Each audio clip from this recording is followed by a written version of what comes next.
Good evening, folks. Where the heck am I? Grey Garden. All right. Oh, that's right. Because last time at the end during the Q&A, we force upgraded this place and crashed my game. How's everybody doing? Happy holidays.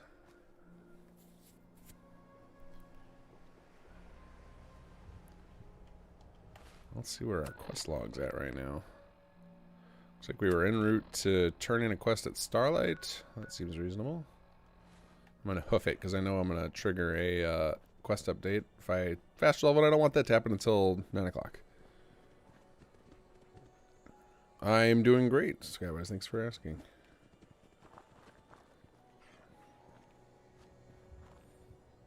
Pra here, incognito as John Smith. Colonel Cypress. Is that the colonel that's mentioned in Nuka World and all the stuff you can find? And I couldn't answer your question, but I'm just curious. Like, I don't know if that's mentioned or not. I have taken a step back from being heavily involved in the writing for Chapter 3. I just trust my writing team. They know what they're doing. So, like, I was involved in a few points, but most of the part I'm just kind of letting them do whatever they're interested in doing, other than I'm getting barely involved with tutorial-related stuff. But my availability has unfortunately gotten real weird for Chapter 3 dev.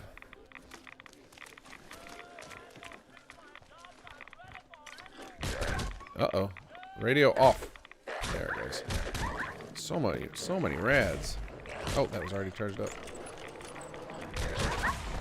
Dog meat, get out of the way. Wait a second, did the ghouls recharge in radiation? Did I never notice that mechanic before? Come over here, away from the rads. Yeah, they do. Holy crap. Get off my dog. Where are you, buddy? I gotcha, I gotcha. Come on, get out of the rads. Get out of the rads. Over here. Whew. Guess we get to put that rad away to good use.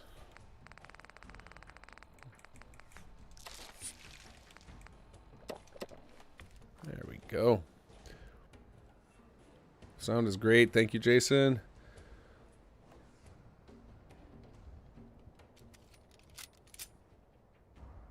You can get to the script next year. I mean, sooner the better. I'm been tinkering with Xedit to do some other stuff. I was trying to train OpenAI's chatbot to do Xedit, and it is not good. Apparently, there's a lot of old Xedit code that's changed dramatically between current TestEdit 5 and the last one, because it keeps trying to do weird stuff. So I gave up on my plan to teach the chatbot to do some basic Xedit scripting. Like it's never going to do what you can do in Prob, but I thought some of my dumb things that I needed to do, like I was trying to look up and see which city plans were using certain plugins. I was like, I bet I could get the OpenAI to write that for me, because I didn't want to bother you about it. And then it couldn't do it, so I just ended up writing it myself by hacking a couple of year-old scripts together to get what I needed.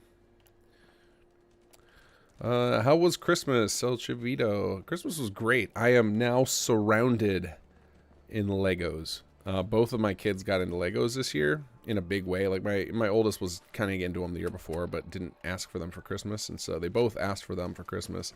So many so that I now have plans to like build a bunch of shelves in our basement so that they can put them up on display. Because I don't want this to turn into what way my Legos were, and like my nephew's Legos are, and most kids' Legos, where there's just everything just ends up in a big disastrous box, and the sets never see the light of day again. So I'm gonna try and convince my kids to not do that and put them up on display, and then one day when they need a car, they can just flip all their old Lego sets, because Legos maintain crazy value.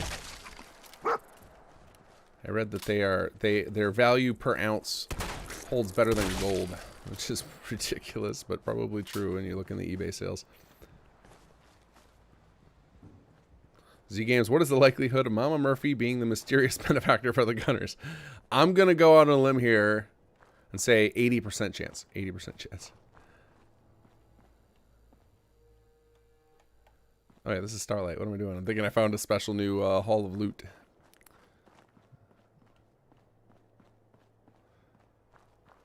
Medu GmbH Haking Gath. I haven't played Sim Settlements in a bit. Now I need a clipboard or something to Recruit Sellers HQ. Where do I get that? There's one sitting on top of the administration desk inside of HQ, which it's in the meeting room. You can also just craft one, I believe, at a city planner's desk.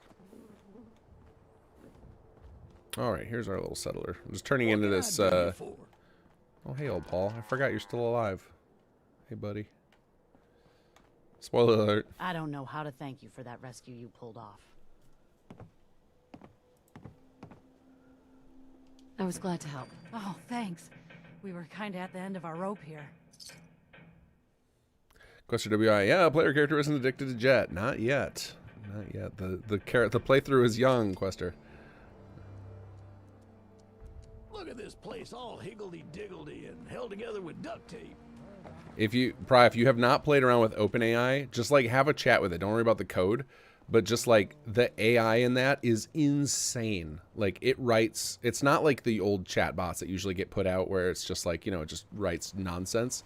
I think the future of the AI, one of the things that I've been using it to tinker with, is learning things. Because like, so sometimes when you want to learn something, you just have questions. And so you want to, and when you ask them to Google, you don't necessarily get a good result. And if you don't have somebody who knows it already to ask them to, you know, then you're left with having to like cold call people, you know, cold email people.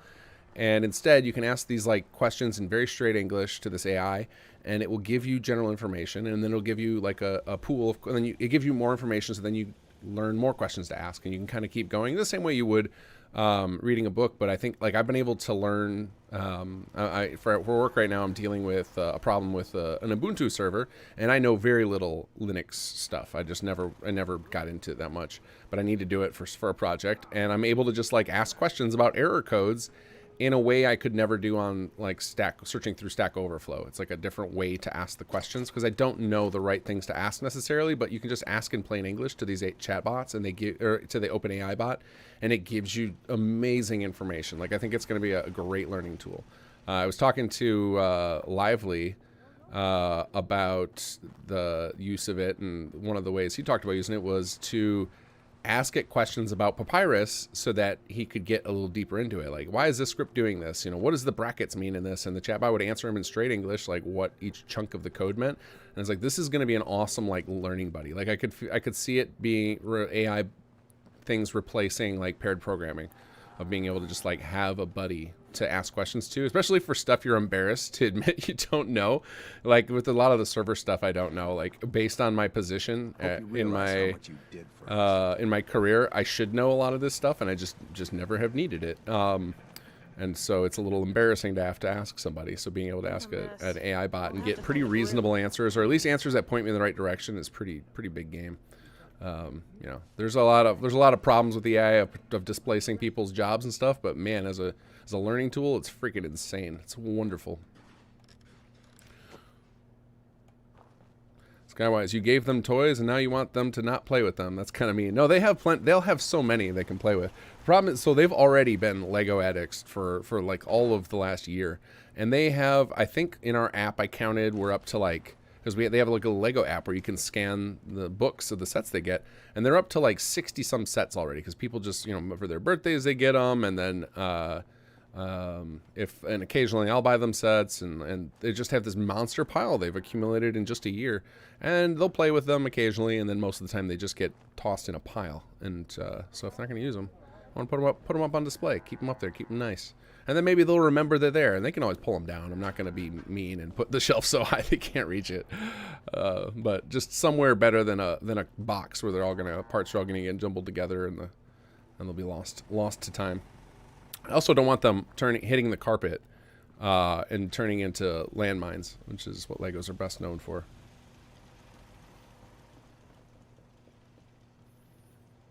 Too large rubber. You should get them custom Legos of all the department heads in HQ.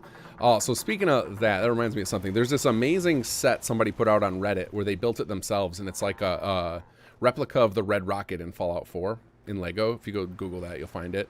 I tried to find that person to like see if they would build a couple of those sets and send them to me. I thought it would be a cool like Master's Prize or something for thing, but they never responded to me. All right, 9 o'clock. So time to get the stream started proper. Now that we're done fooling around, I will catch up on all you guys' questions eventually, I hope. But welcome to the stream. So if you're new here, basically what we're doing right now is playing on easy mode. So I have all of the fiddly stuff in Sim Settlements turned off, so it's less like a management game and more just like you know, an insta-win type of situation. We can just let the settlers build really fast and without having to think about it. This is kind of the mode that I anticipate people who came from SS1's world would want, to where they're not focused on adding new mechanics so much as just getting the ability to see settlers build things and upgrade them over time. So it's a very straightforward way to play Sim Settlements. You get access to the plots, you plop them down, and you don't have to think about them again. Same thing with city plans, and so all the options we're playing with are kind of built around that. So I'm kind of showcasing that. We're playing through some of the story to give us something to do between while we wait for settlers to appear, and just kind of, I don't know how long this playthrough is going to go for, just as long as it feels like I'm still covering new ground each week, or if I'm still having fun with it. And then after we finish this one, we're going to switch over to a hardcore playthrough where I go the opposite, turn on all the mechanics, and turn this into a nightmare for myself so that you guys can all laugh at my pain. And hopefully I find some bugs and explore some of what's going on under the hood. And something I started to say and then got derailed, and if you don't know that about me, I frequently will just chase my thoughts to wherever they may want to go, for better or for worse. And what I was saying is that because I do that, I tend to just not pay attention to chat for long bouts of time while I'm playing, and then about halfway through the stream, I will do the opposite. We will stop playing and focus on chat. So that's where we're at. So if you want to get my attention, make sure you put an @KingGath in your messages, because I'm going to fall way behind on chat, and that's how I'm going to find your guys' messages again. And any super chats that get thrown my way, all that money gets put into a pool. We use that to help fund any costs that come up with the mod, replace hardware for people, or pay for software subscriptions, things like that, and server costs, things that all come up over the course of running this monster for, like, we're over 5 years of development now, which is freaking crazy. So yeah, so that's enough chit chat. Let's get to the gameplay. So last time, I think what we're waiting right now for Jake to contact us for the next phase. So we've just been kind of collecting some settlements, building up some city plans, not really focusing on any particular quest line right now. Did we already do? And so for those of you guys who noticed that Lily's outfit changed dramatically, we're discussing rolling it back a little bit. It was something that somebody was experimenting with to get it closer to the original concept that was proposed, and then we realized that some of the elements in the new one, while they look closer to the original idea, they're a little too clean. The textures are, so they lose some of the wasteland feel. So we're gonna try and kind of find a good hybrid point to where she still has a unique looking outfit, but still feels correct in the wasteland. All right, so I think I already did that quest, right? So I've got everybody else set up here. Let's check our jobs and residential. All right, if you guys didn't grab it already, definitely go grab the hotfix I posted Christmas Day. On Christmas night, I noticed a conversation happening that Raybo was involved with that pointed that I saw a screenshot of a save file from the active scripts, and I could tell. I just looked at the screenshot, and this is how obsessive I am with the code in this game and how much time I spend in this game. As I looked at a screenshot of a save file in Resaver, and I could tell it was an infinite loop in our code, just looking at one screenshot. And I was like, gee, and I that's what I said. I told him that was probably what it was. Popped in the code, and sure enough, that or it was. So I feel like I'm becoming Neo in looking at the Matrix code when I look at Fallout 4 now. Okay, I guess we will go. Let's see, what other settlements can we head to? Oh man, I've got a frog in my throat. Time for some more coffee. All right, let's see what other settlements we are close to we can snag. We could have grabbed Hangman's Alley, but I think I'm trying to do a little bit different set of settlements than we did last time. Let's see, we lost Abernathy because I was a jerk to them. Where should we go next?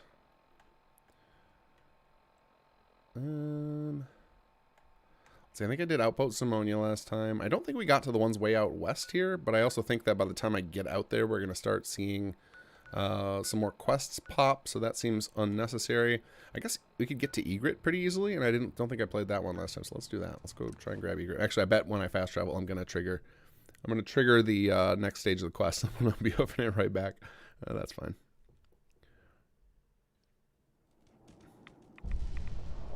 Yep, there goes Jake's. Oh, God, and there's our super mutant friends we ran away from before. Sorry. Don't mind us. Okay, well, now we're here. I feel like we should try and beeline it and see if we can get to Egret. Because I think it's not that much further south from here.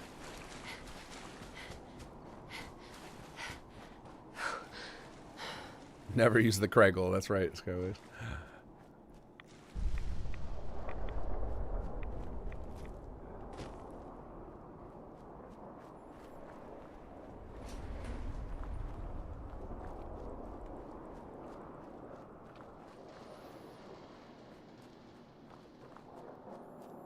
Now, unlike Will Ferrell in the Lego Movie, I am not looking to like take over my kids' Legos. I would just like to help them, treat them as an investment, because their resale value on some of those sets is pretty high. So if they can hang on to the pieces, it will be quite good for them when they're a little bit older and they're looking for some cash. Like, I wish my parents would have done the same for my magic cards when I was a kid. Convinced me to like take care of them and keep them safe. I would have made a lot of money when I got older.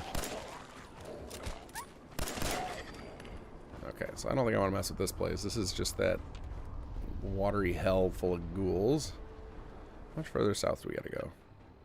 I think it's just along the river, right, Egret? So if I just keep following kind of riverish, I should eventually get to it.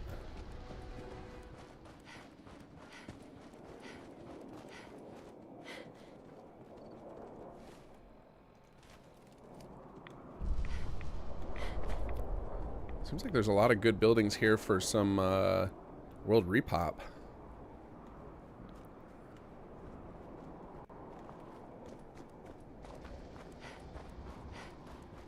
It's on the other side of the river. Okay. Thank you, Lori.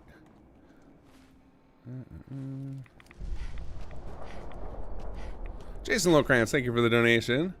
Thanks for this playthrough. Someday I want to try an evil playthrough as well. Oh, man, I love me some evil playthroughs.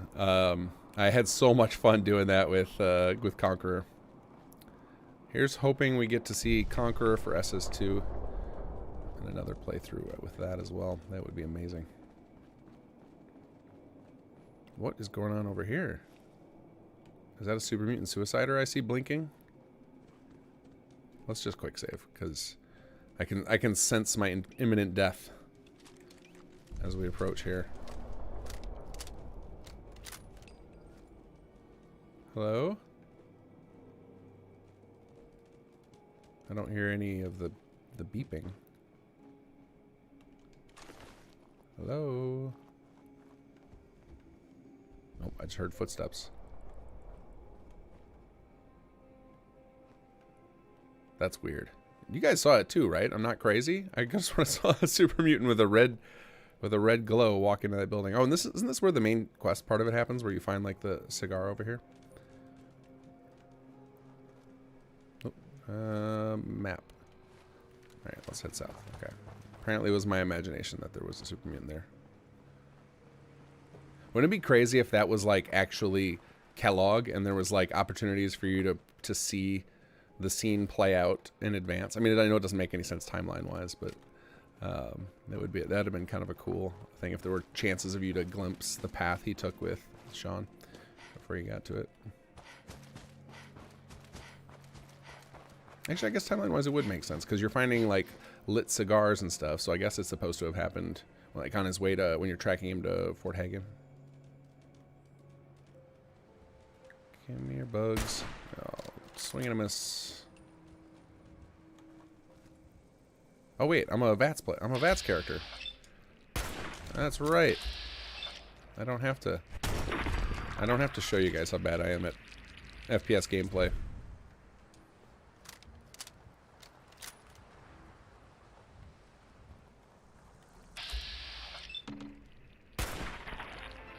There's our buddy.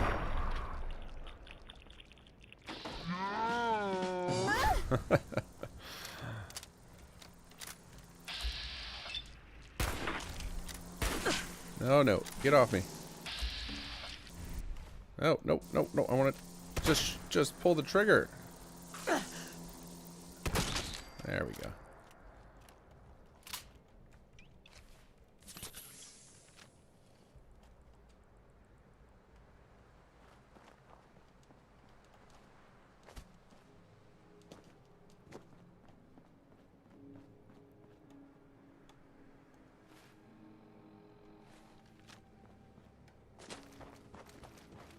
Okay, I think. Am I too far? Did I overshoot it, or am I heading in the right direction?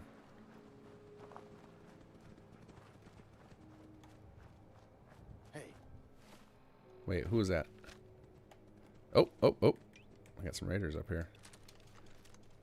I thought it was somebody whispering me with a drug deal. I thought I was about to get some more jet. Who's out there? Nobody. It's fine. Way too far north still. Okay, so I can kind of hoof it. Just want a couple of different settlements this time. I don't want to keep doing the same ones. Oh god, more stingwings. Nope. Oh, legendary blood bug. Okay, same thing in my opinion. Just as bad. Let's take out this guy. Oh, let's go for this one first. Get that crit meter up. Bingo. Come on, come on. You can do it. Gotcha. Oh, and the full regen of my crit bar. Fantastic. That's what that does, right? Or is it regen my AP? I have no idea what the Grim Reader Sprint actually does. I've never used that perk before.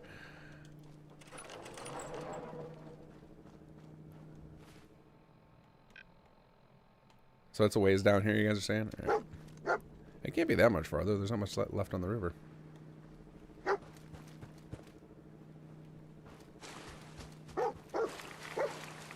Yeah, I hear you, dog mean. I'm not interested. I don't need to charge my rifle before VATS. Oh, I thought that was one of those things you guys were warning me about with VATS, is that like sometimes if you have to reload in the middle, it's a problem. But is that, are you saying that's the opposite case? It's like a bonus to go in unloaded, so then I get a free reload time? Because if that's the case, that's pretty OP, and I'll take it.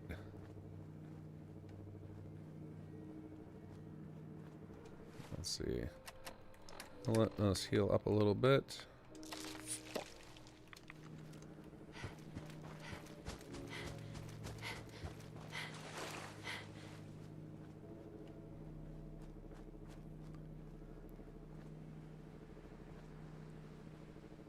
Hits with a full charge, no charge. That's amazing. All right, well. Oh. There's a guy. That is 100% a suicider. All right, can we pop that arm? Oh, try again.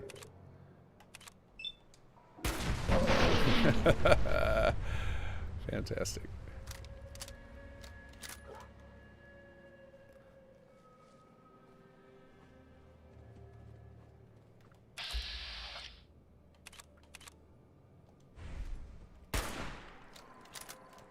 Okay, well that answered my question about Grim Reaper Sprint. Clearly fills my AP, so not great when it happens at the end of combat. You want that to happen in the middle of combat. Uh-oh. Oh my god. Yes, I should be using this. Oh god. Dog meat, stop with the tanking. Pull back. Yeah, go fight the feral. You guys go fight the feral. Come on, ferals, help me out. Nice.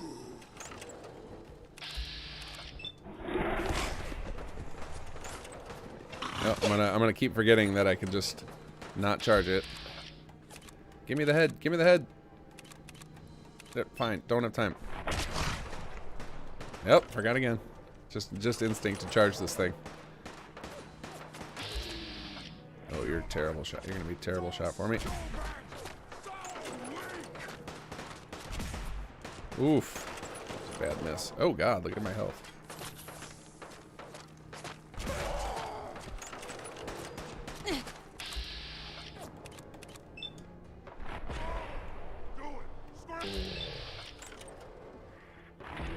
Oh yeah, that is real nice. The full charge on that, that's great. Actually remembered that time.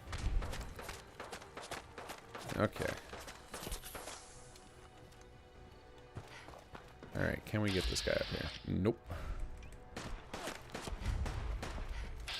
Come on now. Take the body shot. Oh, now I should switch to this, right? I don't have enough AP. Ah. Come on, recharge, recharge, recharge. There he is. Nope, still not enough. Does the AP use go down if you're charged already? Like, I don't know how that stuff works. Ooh, that didn't do anything. That's no good. Alright, let's leave him alone. Wait, maybe I can get him with a grenade or something. Feast on your flesh, human! I love doing that, even if it's unnecessary. It just feels really cool. Missed it. Oh, actually, I did get him pretty good with that. Oh, I'm out of grenades now. Alright. Oh, almost got him. Almost got him. There we go.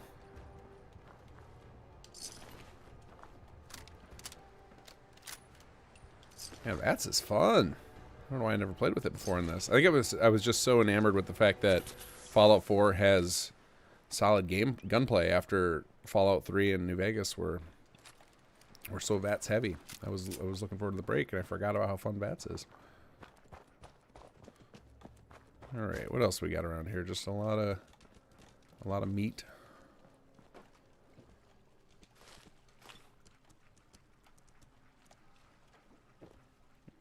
Could rock a Coast Guard hat. Look like our buddy Mansfield. What does the Coast Guard hat offer? Nothing. Offers just nothing.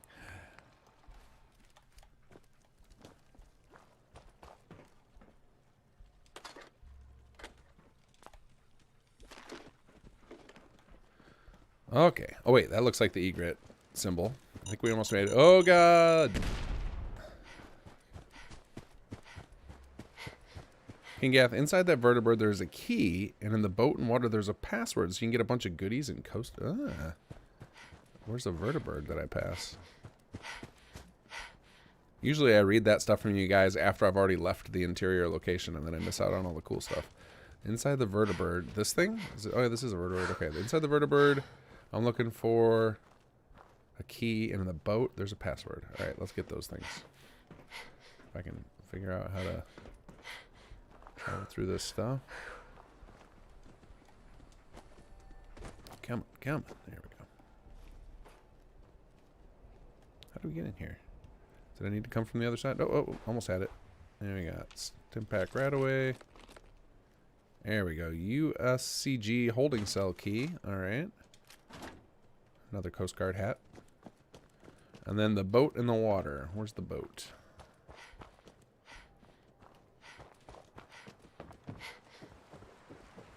Oh, there it is.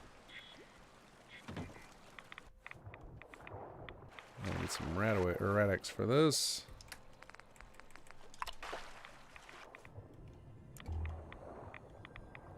In the boat. In here? There we go.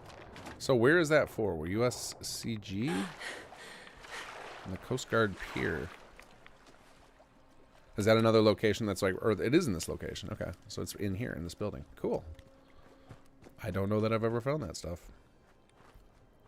Maybe on my first playthrough, but definitely not on this one, on my last few. So, yep, use the password here. Cool.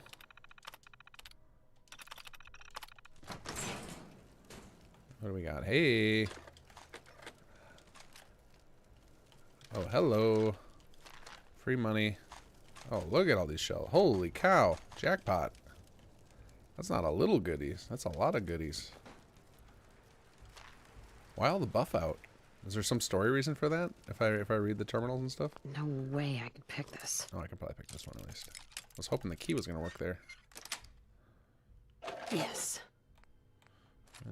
Some glue. Sure. Glue and some pre-war money. Alright, where's this key for then? In here? Yep, holding cell key. Makes sense. Nice. Cool. 5% damage to scoped weapons, which I assume I'll be using sooner than later. So that's a nice boost. Really want me to be a Coast Guard guy around here. Yeah, I guess we'll take the 10mm. Okay, now let's get on with our original mission. Trying to get to Egret. Oh god. Detour there to kill some super mutants. Nick Carter, have you ever found a lucky rabbit's foot in game? We put one in. You can get one from doing what's his name?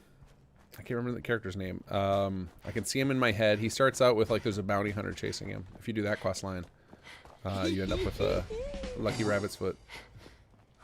Oh, there's a whole bunch of landmines, aren't there? Dog meat, get out of here. No, come here. Get Over here. out of there. Stay. Wait there. We're gonna do some surgery.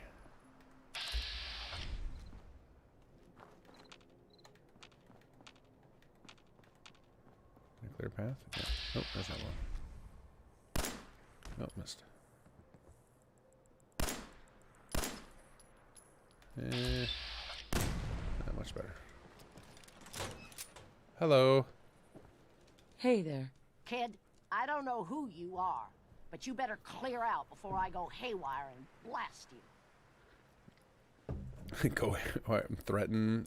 Whoa, whoa. Slow down. We're only being mean to Jake this Right. playthrough. You just strolled in out of the Commonwealth looking for synths to talk to. Calm down. Just tell me what's going on. They've got something they use to control us, to make us do things. El we don't Chavito, thank you for the wanna. donation. Any second now. Given that one My main sense barrier of to continue Conqueror story is that some voice actors I'll are see the gone, what if the orange. characters are killed off all at Whatever it is once? they Maybe the do. Minuteman plant a bomb, takes out the One major more leaders. dead fool. Ooh, man, that would be Are you gonna get that would out be of here? quite Or the wait for them to make quite the me overhaul. kill you?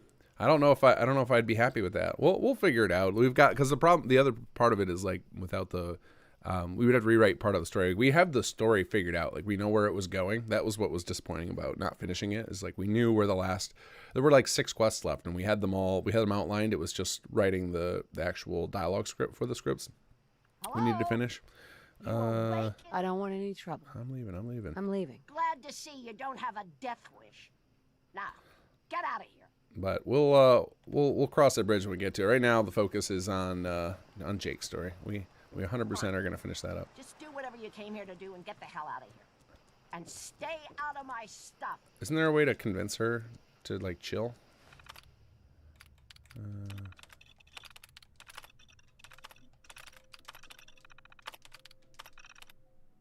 There we go. Samuel's death. Is there anything else I have to do? Requires terminal.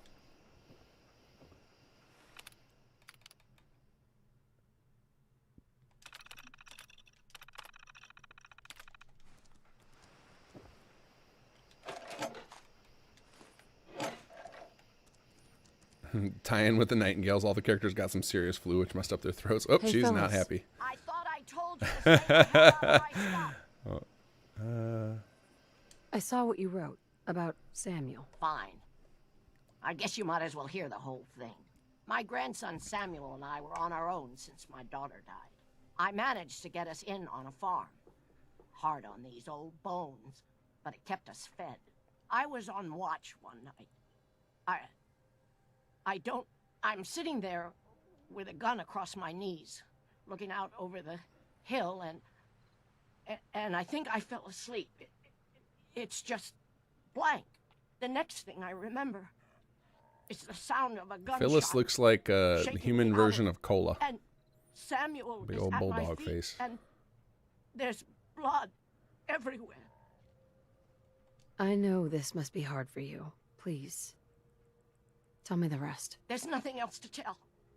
Everyone came running out, but it was just me and Samuel. No raiders, no gunners, just blood. One moment he was there, and then the next, just gone. Those little fingers that used to hold my hand, and it's all my fault. You can't imagine what that's like. I saw my husband killed my son taken and was powerless to stop it. I understand how you feel. Does she not become a regular settler? Is she like a weird one of those I didn't. ones like what's her name? The hope one you at find- Castle. Family is the can't only think of her thing name. Why worth can't I a think of her damn name? in this world. Who's But the I guess lady he at wasn't Castle really who's my from the grandson. Gunners and she just hangs out They there? must I have don't just think she's given ever me a, those a real memories. settler. Because who could have done that to their own flesh and blood? Now you know why I'm here. and Ronnie why Shaw, you need yeah. to leave Ronnie Shaw, I before think, they is set up make like me that. kill Like, she them. lives at the settlement, I'm a eats the sinner, food, takes a bed, and I but you can't don't be actually get to trusted. control her. Maybe you are a synth. That doesn't mean you can't change. Don't you get it, kid? I'm too dangerous. I'll just end up hurting Oh, someone she doesn't even else. workshop NPC script? Okay, gotcha. So she just kind of hangs out and takes up space for a bit. I've always found that the best way to heal is to help others do the same. Maybe you're right. Look, I'm sorry I drew my weapon on you, kid. I think you're right. I gotta find a way to make peace with what happened. And I can't keep running from it.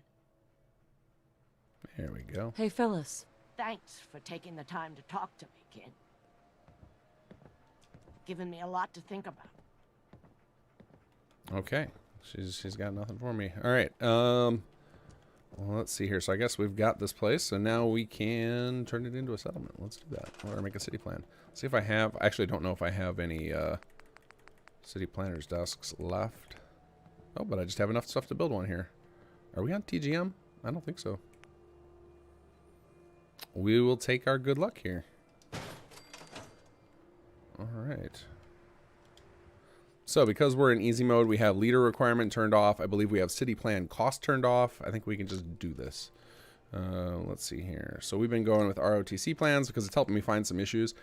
We are working on, I think last stream we talked a lot about, and I showed you guys some of the problems in the Red Rocket build. Pra is on the case of trying to create a solution for us. He just probably can't do it until after the holidays. But we're going to try and get rid of those giant static collections we have in our city plans because I think they're causing some major issues. I think that's one of the big problems with ROTC currently. All right, let's tear it all down. Let's hope we get a good song we don't have to skip. We did. We can play it. We can definitely listen to this one. Saw Evo. I can't enter HQ anymore. What should I do? I play on Xbox. I assume you mean like the game just crashes to your what do they call it on Xbox? It's not desktop, like your what do they call that? What's the main screen on the Xbox called? I always just call it desktop, but I don't think it has another phrase for it. Anyway, you get dropped back to that screen, I assume.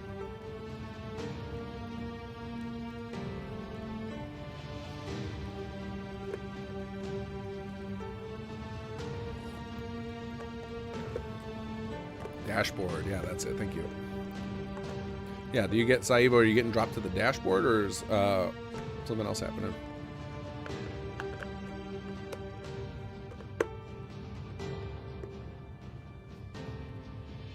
Yeah, I'm hoping it's easy, Pry. I think it seems like something like I think the one you did before was much harder to like calculate the relative location and actually make the static collections. Didn't anticipate us ever having to create a script to undo that work, but the creation engine works in mysterious ways. Kicks you out of the game. Yeah, that would make me think that there's some sort of corruption in there. The only thing you could try and do is if you go outside of GNN and load up the Workshop Framework holotape, and I'll bring it up right now so I can show it to you because I can't remember what the thing's called. There's a tool where you could force reset the location. You know, not ideal for HQ, but it could at least get the crashes to end so that you could have a chance to re-enter and talk to characters and stuff. Unfortunately on Xbox, there's no way for us to, like, you know, we don't have a buff out, so we can't look and see what's causing it for you to try and fix it or something, but we could make it so you could at least get back in. So let me add let me see here. Where's my, why don't I have console? There it is. All right, we'll go help, workshop for note, I think is what holotapes are called. Yeah, there we go. Player, add item. So you can build this at a chemistry workbench. I am just going to cheat it in because I don't know for certain that there's a chemistry workbench here. So we're going to load up the Workshop Frameworks control holotape. So what you would do is go outside GNN, which hopefully it's not crashing for you. Go to tools and go to remote settlement recovery. and run this. And then when you exit, it should, after you exit the Pip-Boy, I think is when it comes up. And you'll get this menu. And hopefully GNN will show up there. Yeah, it does. So you can select GNN, and then it'll give you a few recovery options, yes. And you're going to get this menu. Now, you won't have any of these power grid options on Xbox, but you should have reset location. Try that and see if it lets you get back in there. Hopefully it will. All right, so here's our little city plan. Did we get any settlers already? Not yet. Does this have a recruitment beacon, though? Let's find out. Now, one of the options I could set on here to make this even easier mode, I didn't even think about this, is I could turn on faux power so that we don't even have to worry about power here. I think that may be on by default, but I'm going to double check. Let's go gameplay, city building, self-power objects. Yeah, let's turn self-power objects on. And what self-power objects on is it'll basically make it so that everything that gets built will just power without us having to build any power. So we don't have to worry about the settlers failing at creating power. Now, I don't remember if I added the tool to update the power or not. No, we have the run city plan power lines, but we don't have the faux power thing. This is something I think XV has asked me to do, and it's on my long list of to-dos of making it. So if you don't have the self-power on before you build the city plan, the only way to get it to apply to the current level of the city plan is to refresh. And refreshing the city plan is basically an emergency tool. Like it can leave a lot of junk behind and overwhelm your script. So I am not going to do it right now, especially because, oops, there's our settler losing a leg. Welcome to the party, buddy. Hope that wasn't your important leg for work. Okay. All right, we got our city plan going. We must have got at least 2 settlers based on how many things are building up here. What are we getting here? What are we getting? Maybe even 3. A residence. This looks like a recreational. Yep. Might have rolled a lucky 3 on that one.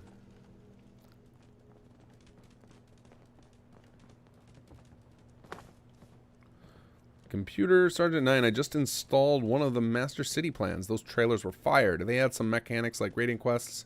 Like, does the Coliseum make it a raider camp with arena fights? No, they're just city plans that folks went extra hard on. So, like, that's a funny way to say that.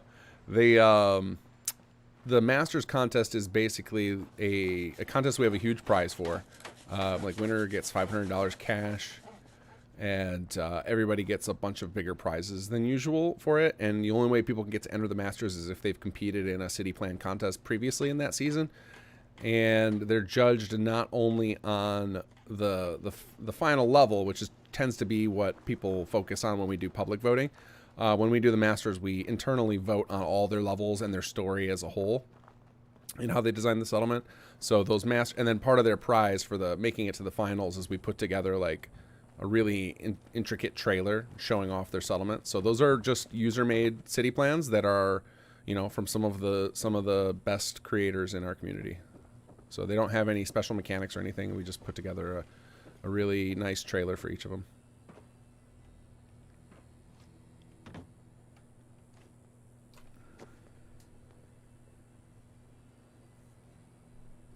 Okay, looks like everything built. How many people did we end up with? I think 2 now. Yeah, I think 2 after I saw everything build. Cool. All right, let's kick on Jake's radio now and see what he's got for us. Hey there, darling. How you doing? Don't bother answering that. I can't hear you through your Pip-Boy. Also, this is pre-recorded. I got some news on the comm hub. After a little tinkering, a few replaced parts, and a whole lot of cursing, I've still not been able to turn it on.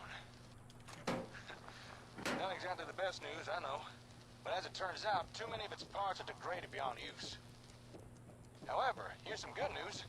An acquaintance of mine did some information digging, and we made a little discovery. Turns out, there's a building in downtown Boston where we may find a second comm hub in better condition. This message should trigger a marker update on your Pip-Boy's map. I'll be waiting for you there by the time you hear this. This has been a pre-recorded message. Message repeats. There we in 3 go. seconds. All right.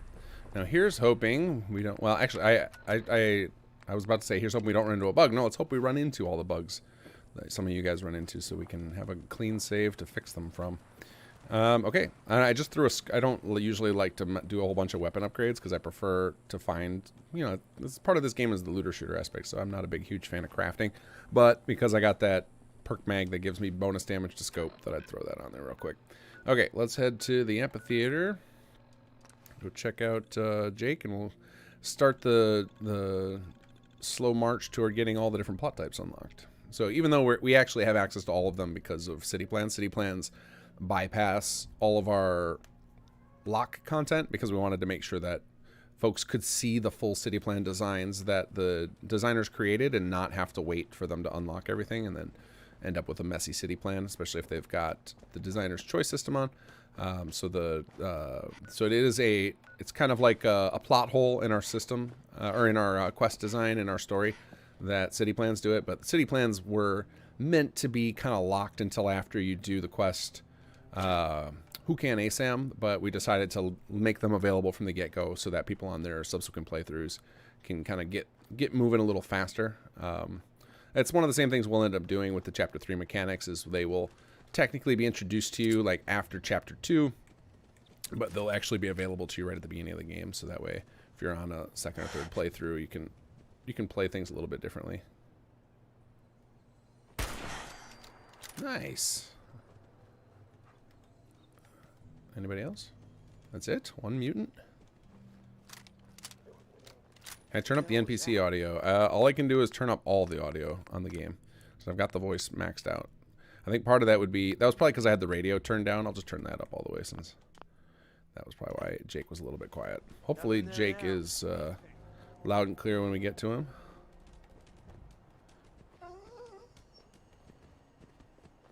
There's gotta be more super mutants around here. There's never just one.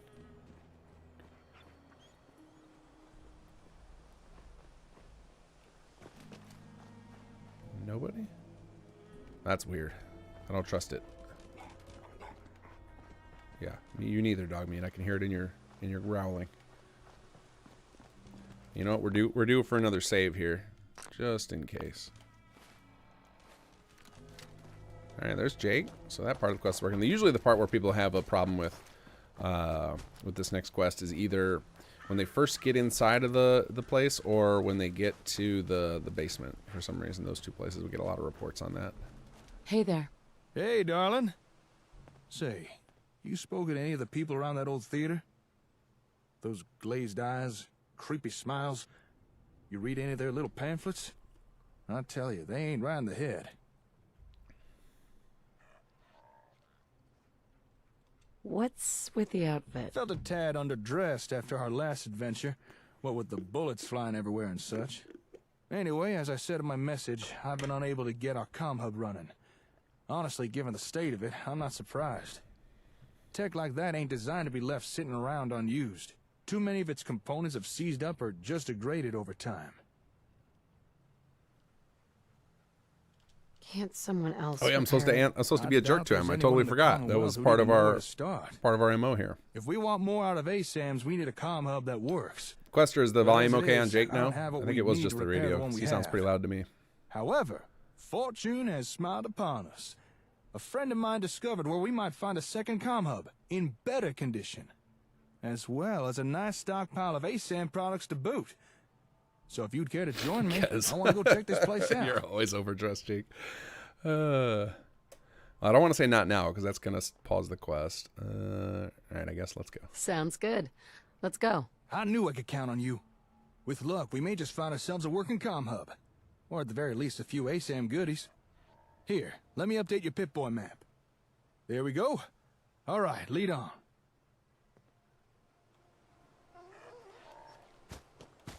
All right, we'll leave the creepy cultists alone. Head on over to Vault-Tec HQ.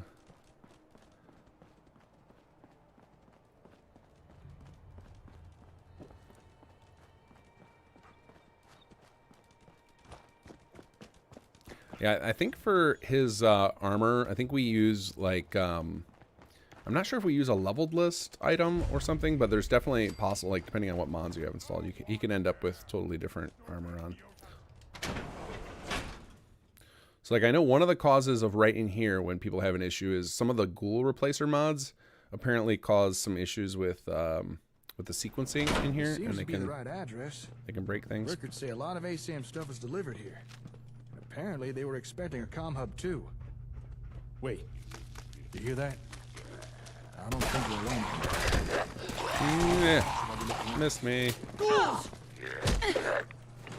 Show them. Oops, spoke too soon, Jake. That felt good. Did we get them all? Are there any more? Scared the crap out of me. Come on, let's check out that terminal over there. I'll let you take care of that, Jake. I got some looting to do. Oh, apparently we need brooms. Short on broom handles. Glad that's over. Nicely put their bodies in a That pile. better be the last one. All right. Looks like we're in the Vault-Tec headquarters for the Commonwealth. Well, that's kind of weird. Assuming this is the right place, why would a Vault-Tec facility be having ASAM equipment delivered? Didn't one of the ASAM sensors talk about Robco being in partnership with Vault-Tec? Maybe that's why.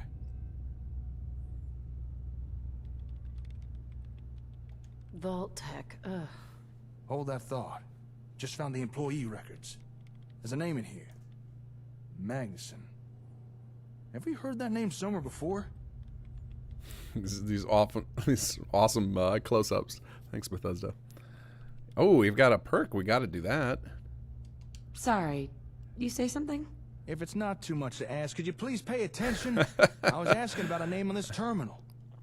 Oh, wait. Forgot to put I remember. the XP We heard the bonus same name for on a using that different perk there. terminal. The one at the satellite station. Thanks for jogging my memory. It was a Magnuson who had the comm hub we found shipped to Olivia. Huh. Maybe this guy was in charge of delivering hubs or something? This seems like something we should look into. Maybe this Magnuson had an office here. Let's see if we can find it. Oh, more ghouls. Okay. Up we go.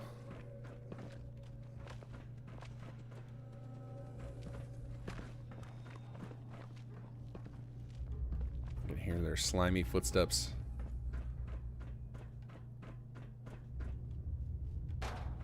Oh, anti-globe. Gotta get those screws.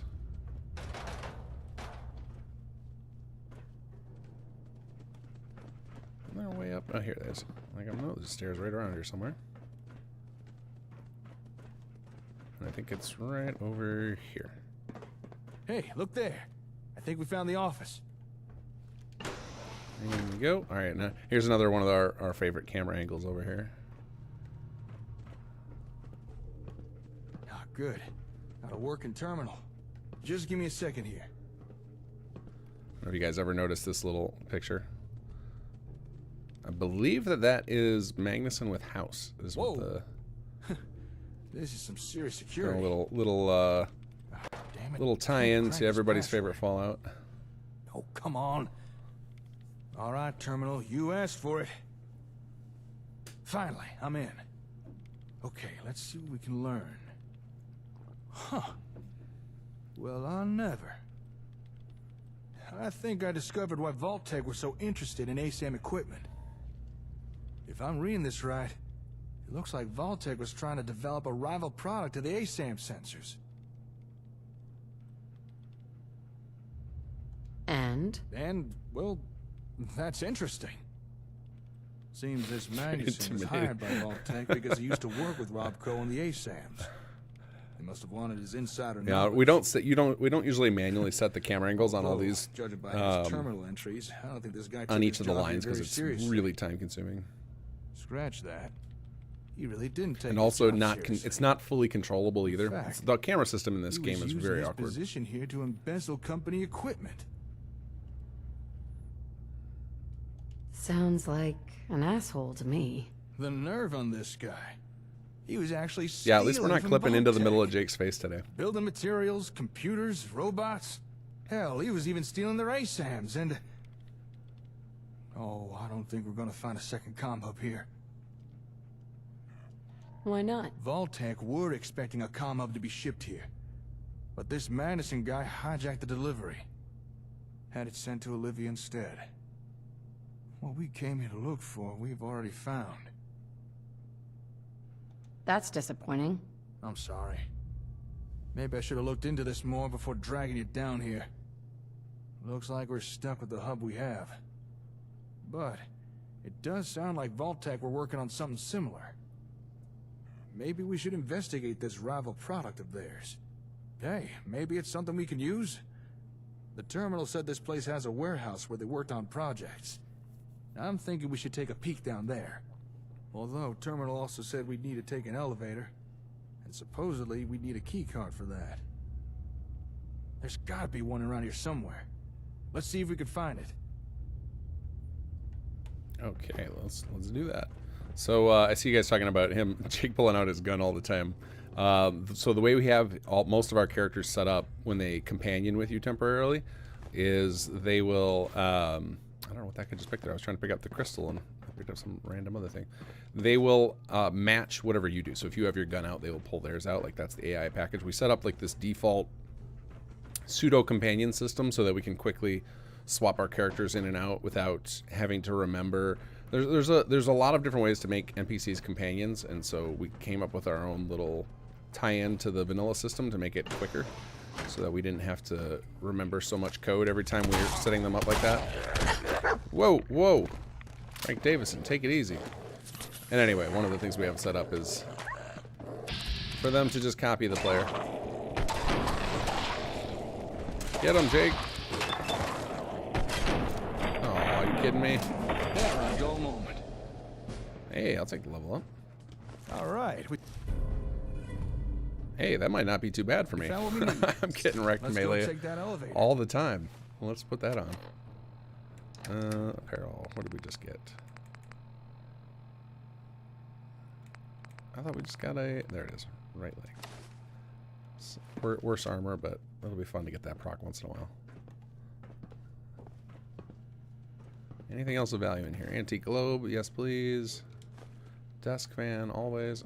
Apparently we need picture frames. I don't know what we could be missing from that. Yes to stim pack. Don't need bobby pins, but they weigh nothing, so I'm in. Alright, now we gotta drop back down. Oh, that was easy.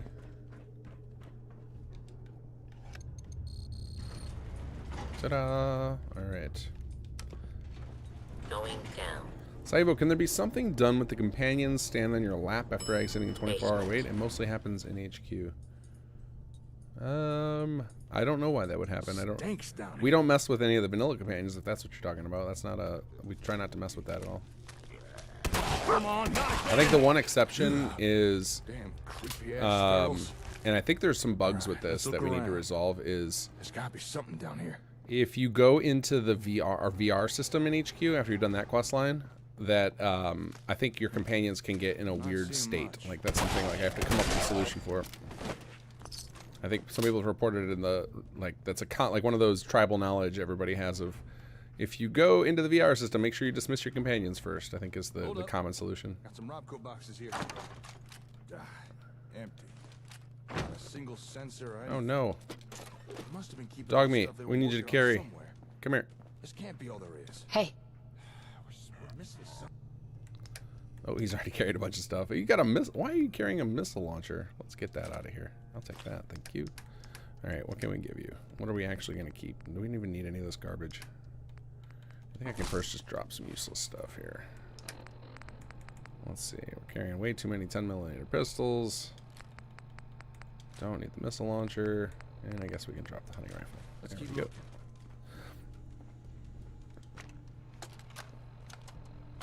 Hey Walter, it's Ben. The boys upstairs been pestering me again about that hub thing. Are you sure it didn't arrive? I tried calling Donna at Boston Direct, but she said they'd already shipped it out. Maybe got sent to another one of our warehouses? Ah, whatever. For now, just move all the other Robco crap down to the sub-basement. It's suspicious as hell having it out in the open, and I still don't trust Magnuson. For all we know, he could be a Robco plant. Alright, I'll see you later at the post. You still owe me that drink. So I think we probably went over this the first time I played this, but I'll go over it again. Just it's been a while since we played through all this. So there was originally a more complicated thing set up for this quest, but it was like more complicated from a implementation perspective, but actually way easier for everybody to understand how it worked. I think there's a line we cut in the holotape where he mentions like a button under the desk.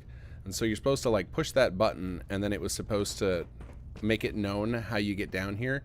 And I think it was like we didn't really, when we were writing it, didn't plan out how we were going to make the button do something or what it was going to do exactly. It was just kind of like something would happen. And then so I came up with this loose floor mats solution, and it's on our, I got the hiccups now. It's on our to-do list to restore the button thing to make sure that if you do that, it then puts like, you push the button, makes a sound over here, and then puts a quest objective on the mat. So that way, if you listen to the holotape, which points you to the little button under the counter, then players who don't have to look up on the forum or who don't ever think to look down here because it's not intuitive to do so, will have the objectives show up to show them to do so. Hey, nice work. Hidden trapdoor, huh? Now we're talking. Well, after you. Yeah, no, that holotape is this not is me, more like Yogi. it. Let's go take a look-see, shall we? Check this place out. Vault-Tec really were trying to make a rival product. Although it looks like they were trying to skip the whole R&D phase and just reverse engineer everything. In partnership, my ass. Hey, double stim pack. Yes, please. What a weird setup. I wonder, what were they trying to do with these ASAM sensors? Don't suppose you've any ideas? Don't care. I really don't care. Well, even though they never got their hands on the comm hub, it doesn't seem to have stopped Vault-Tec trying to rip off ASAM technology. Question is, what do they come up with? Alright, now's a good chance to do a save in case there's a bug while we play this. So LP day, well, let's see, LP easy mode. I don't remember what I've been calling these saves. Easy mode, LP day 4, pre MQ07 sub basement. That way we have something we can roll back to. Let's if split I up put and a see bug what we fix can in. uncover down here. Let me know if you find anything interesting.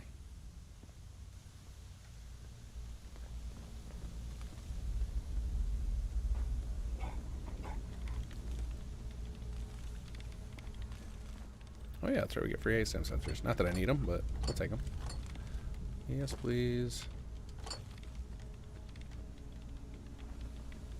So this, so I think when we first shipped with this, we didn't have any quest markers in here. You just had to like blindly hunt, and we got a lot of bad feedback on that. Of like, I don't want to run hunting for things. Like that's not what I signed up for. So then we came up with this system that I like as a compromise of as long as you get close to it, you get a marker. So like you can see as we get closer to it. So you just have to hunt a little because it's it's an interesting mechanic. I think 76 does something similar to this for some of their quests, but they might permanently mark them when you get closer. But at least we get kind of make the player search around and look at all the stuff that we designed. And then, it's a new mechanic of rather than every mechanic just being kill thing, deliver thing, loot thing, which is what most of the Bethesda quests end up being. Like this is at least a find a thing. Huh? What you messing with there? Well, I'll be. Looks like Vault-Tec had themselves a ASAM printer. But I think its printing days are long behind it. They must have needed a steady supply of sensors to experiment with. Guess they got tired of buying them from Robco. Say, if this thing could construct a whole sensor, then let me check something. This, I think, holds the record for me for quest I spent the most time implementing. The amount of times of just like allowing this thing to work in all these different sequences and get Jake's AI to work with all the things I want. This quest I remember being Very time consuming. And that part of that was just like I was still learning a lot about the quest system. Yeah, this one took a long time. Not only did it take a long time to initially develop, but then like there's probably bug fixes for this quest for the first, I don't know, like 10 months of SS2's existence. What's this your was plan? Well, would it this was a very surprise you tough quest to learn get that working. This thing has a copy of the schematics needed to build ASAMs? I wonder who Vault-Tec paid off for that. Let me just download a copy of this. I'm sure Vault-Tec won't mind. And there we are. We may have to adapt and substitute a few parts, but now we'd be able to build as many sensors as we want. No more scavenging for them. This is a real game changer. Good find, darling. But I reckon we've still not uncovered Look at that everything that's saucy here camera yet. angle. Let's keep looking around. Okay. All right. Unlock this one. I think this is where the holotape one is. That's it. Get some more loot. Oh man, there's a lot of loot in here. Yes, please. Yes, please. Hey, Jake. See if we can see him running over here. I see him. Let's see if he's gonna make it. Yep, there he goes.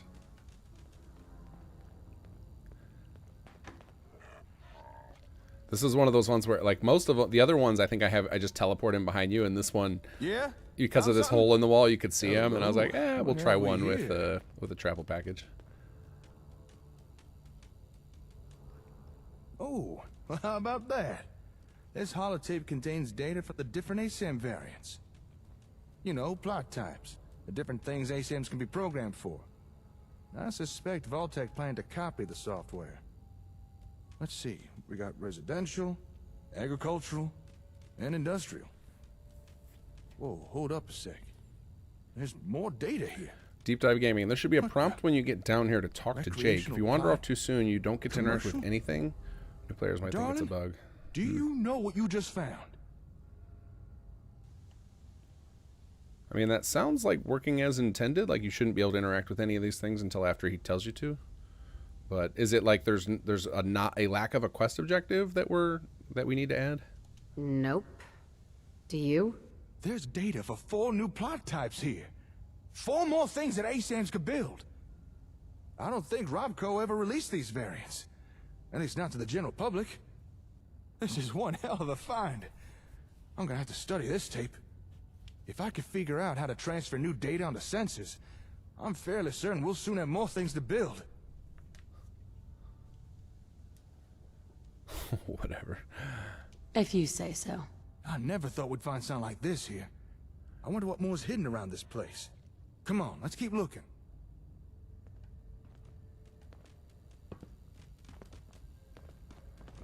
So, Deep Dive, if you go back and talk to him, does it, like, if you wander too far, but you go activate him, does it start the dialogue scene? Or does it never start it? Like, because that would be a bug if it doesn't start it. Oh man, back up to max again. Probably too many brooms and shovels in my inventory. Come here, dog meat. Need you again. Hey. You are sworn to carry my burdens.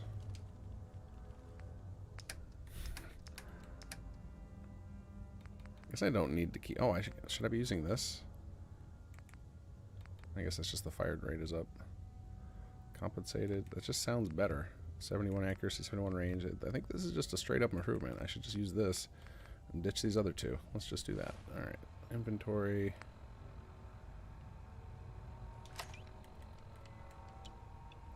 And then we'll go drop, drop.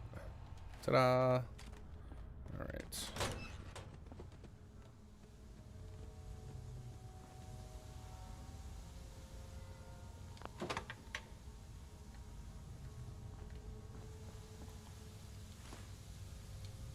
What is this note? Reminder myself to find the damn key. Man's gonna kill him and find out if I accidentally locked our date money in the safe. What is that regarding? Clearly, like, I think that's pointing to there's a way to get some extra loot here.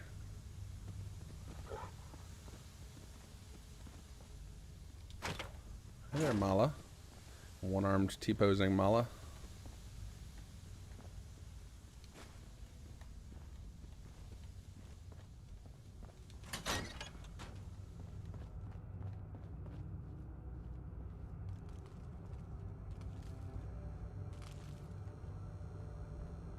Okay, that doesn't seem to be like a big enough issue to be worth risking the sanctity of the quest over, like of it functioning, like, because, you know, I think most of us in a Bethesda game, if we get to a point where we're not sure what to do in a quest, like, our natural instinct is, well, let's go talk to the NPC again. Alright, power that up.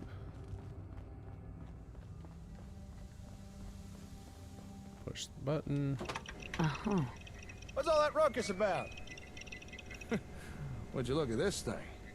What were Vault-Tec trying to do here? Yeah, here's one where I was just like, nah, we're not noise waiting it's for you to run. I think he kept getting Must be stuck on something this wrong with doorway, and we ended up moving that one into a teleport. Let's take a closer look here. Oh, that's right. The key is to get into here. That's where you can find a key somewhere in here to get into there, I believe. Huh. This machine What is it saying? Fell out of my pocket when I was unloading those crates. So, seems yeah, picking up some must kind be of radio tucked over signal. back over there somewhere. Seems like it's trying to connect to something nearby. Hey, do me a favor. Go to that table with the ASAMs There's in a the key to other the room. safe in the room with the holotape. Jake just looted. Ah, okay. All right, there should be a switch there. Flip it And a off pencil. and cut the power Very to the important sensors. pencil. Oh, circuitry. Look at all this junk I missed. All right, come on back.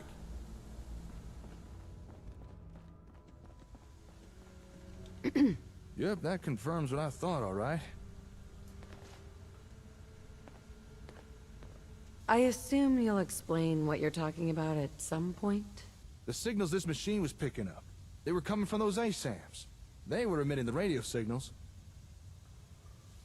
I have no idea what you're talking about. The ASAMs. They were emitting the radio signals that this machine was trying to pick up.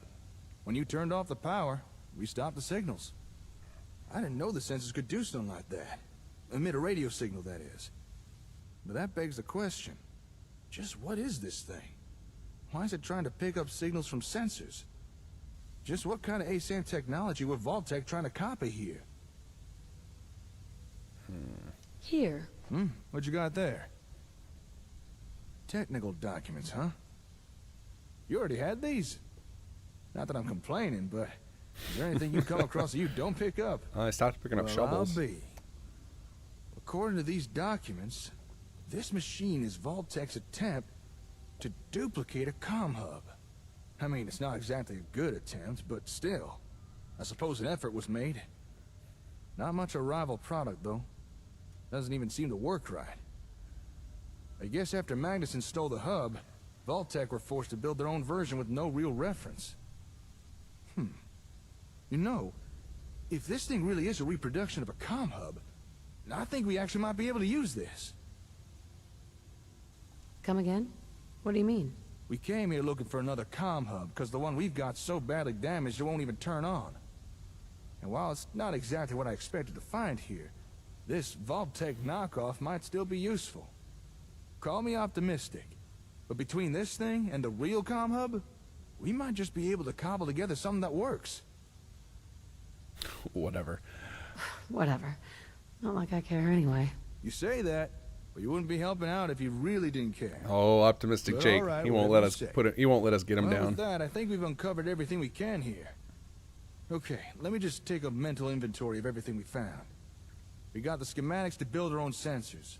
New plot types, if I could figure out how to make them work.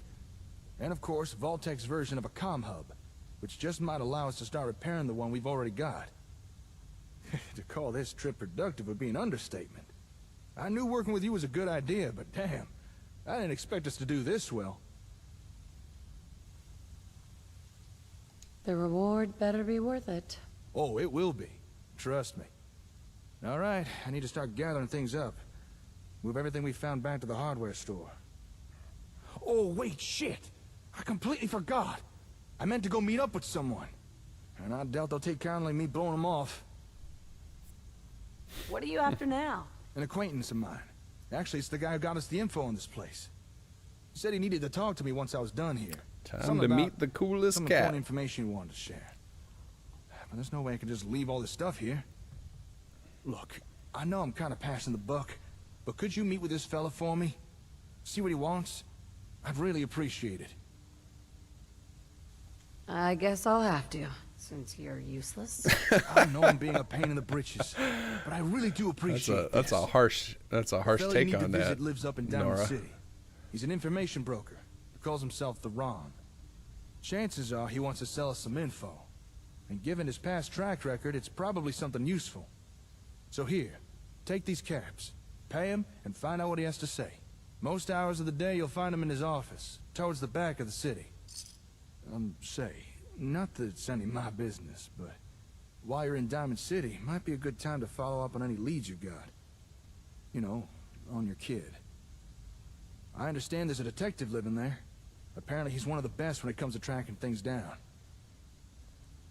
I'm out of here. Okay then, darling. I won't keep you. Alright, time for me to get this stuff back to the hardware store. This should be a fun challenge of logistics. Once you've wrapped up everything with the Ron, head on back and let me know how it went. Oh, actually, before you go, you might as well take this. Here. That's a copy of the ASAM schematics. With that, you can now build your own sensors. As long as you got the parts.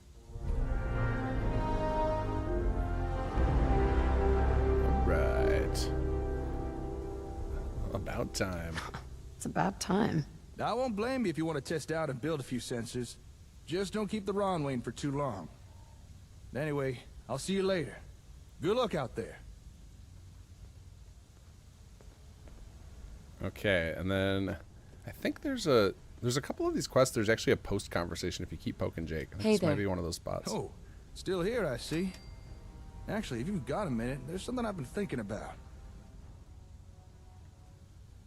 Sure. What's up? Well, this Magnuson guy. Just what was going on there?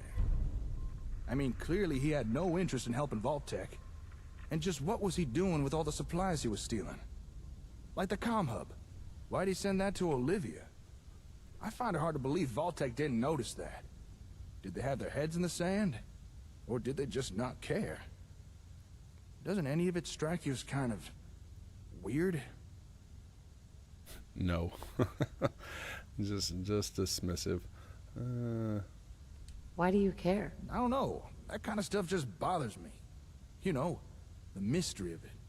Anyway, you've got things to do, and I'm just distracting you. I won't keep you any longer. But thanks for listening. I appreciate it. Yes, Too Large Pepper, you're correct. There was the Ron almost got cut. There was a time where we were working with.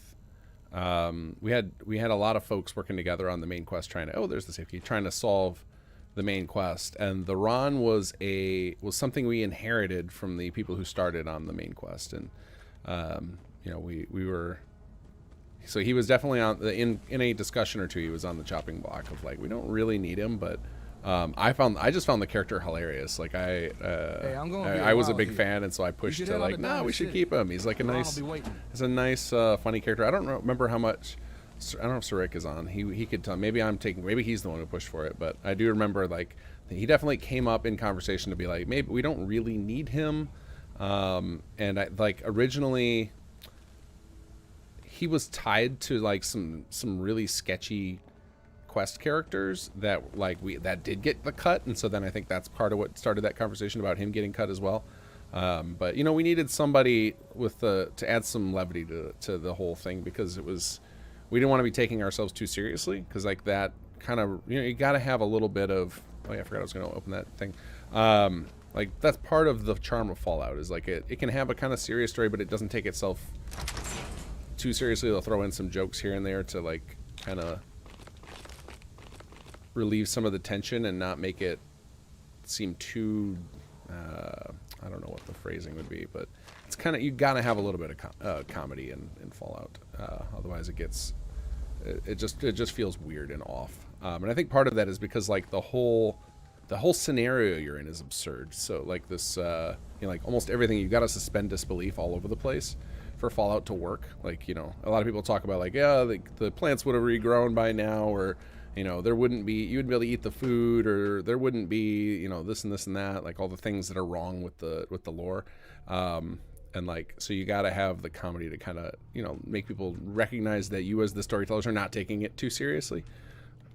So we needed a funny character in there for sure.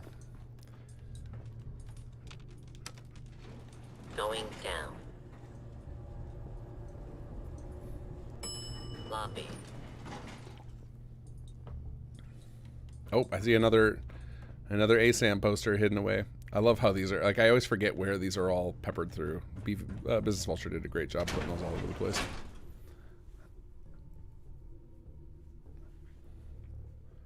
And the art, that is a, God, I hope, because I know, Ruined, was that you? I think it was Cynical. I think that was a Cynical design, Cynical Bounce design. But I know Ruined did a lot of that kind of art for us too, did a lot of magazine covers. I saw him in chat earlier, so I don't want to give credit to the wrong person. Pretty 99% certain that was a Cynical Bounce design of the ASAM poster. Came out really good.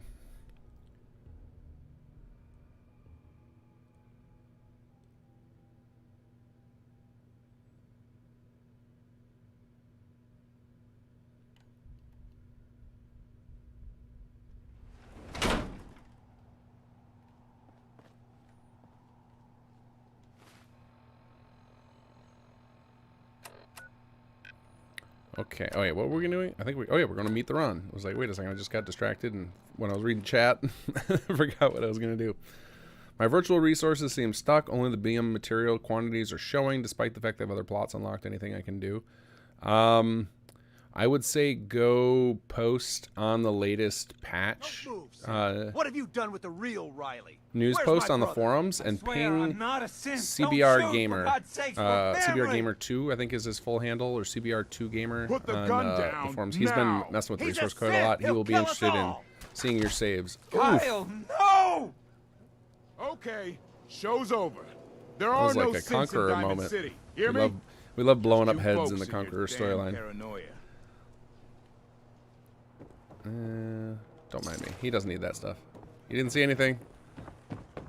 You guys saw nothing? They didn't see us. We're good. We're good. We were just checking his pulse. Oh, this will be a fun scene to catch at night. That infiltrator was useless. Why are we wasting so much time trying to find this guy? It's not even a paid contract. Hey, where do you think you're going? Now you better answer if you want to keep those teeth. What's with the attitude? Typical wastelander. Not showing respect where it's due. Will you just leave them alone? We're not meant to start trouble with the locals. Yeah? Well, how do we know this ain't the man we're best looking lines coming for? up. Because she's a woman, Malcolm. God, you son of a... You got lucky this time, Wastelander. I better not see your face again. Do they have any hellos? Hi. No, we don't give them any greetings. We didn't want to draw more attention to them than that. That was one of my favorite lines in the script. I was pretty heavily involved in the writing of chapter 1. Right. Another new client. I always remember that Don't one be sticking shy out now. in the No need to stay early in the waiting drafts. room. That was really Come funny. sit your hip self down.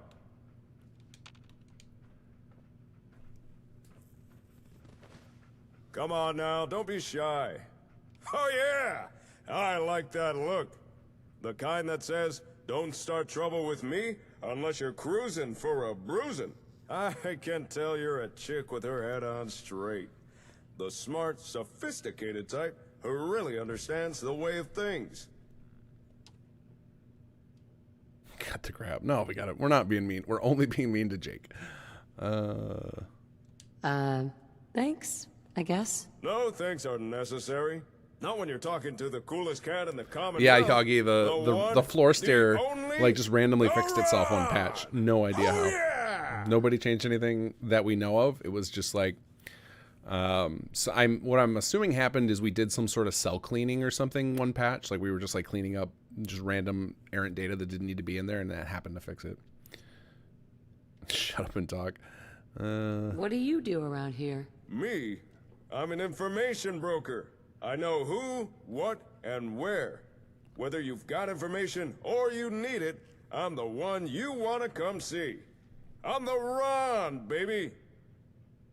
Yeah, for those of you guys who didn't play in year 1 of SS2, There was this weird bug where when you walk into the Ron's office, and I think it was only the first time. Like I think any time after that it was fine, but the first time you walked into his office, your camera would get just pitched down to the floor for some reason. We could never figure it out. And then one day, just the bug was gone.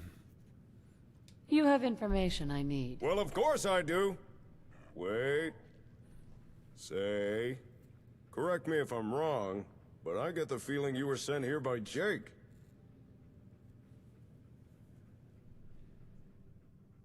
What makes you think that? Jake told me he partnered with someone, and you matched the description he gave. Nick Carter, all the Oh, leaky yeah. spots in HQ's roof fixed. No, we have no Not to idea mention, you why got one that of those does big that. boy things, Just like that hound dog Jake. Like I've done everything So, that I'm aware is of the to Ron fix, right? to prevent Are you the new rain, partner?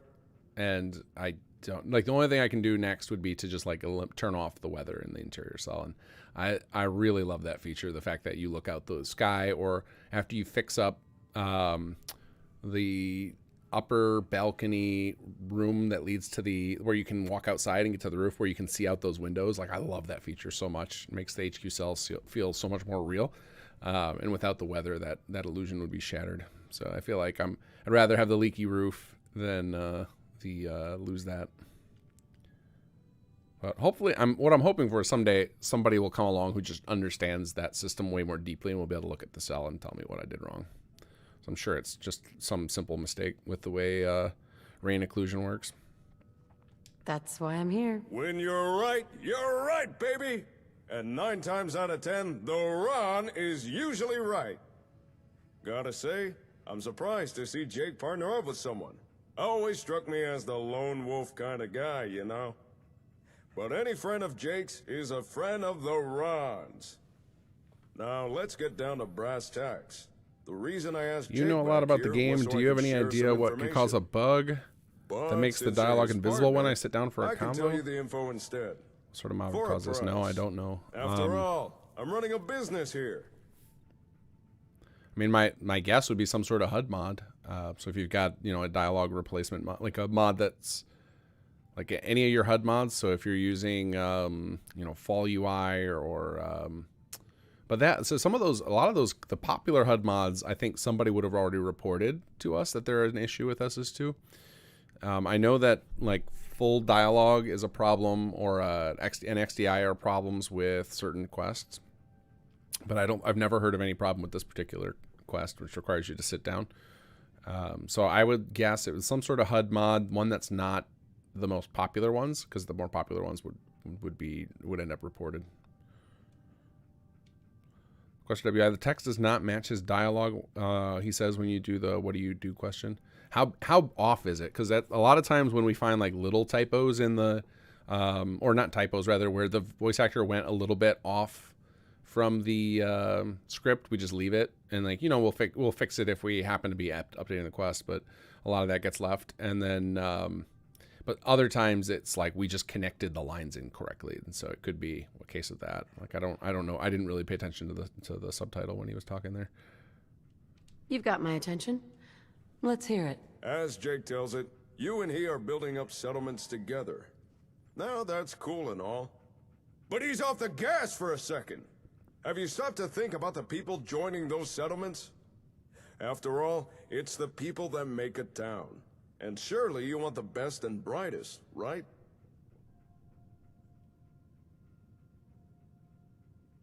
Well, yeah. But you can't always tell who's hip just by looking.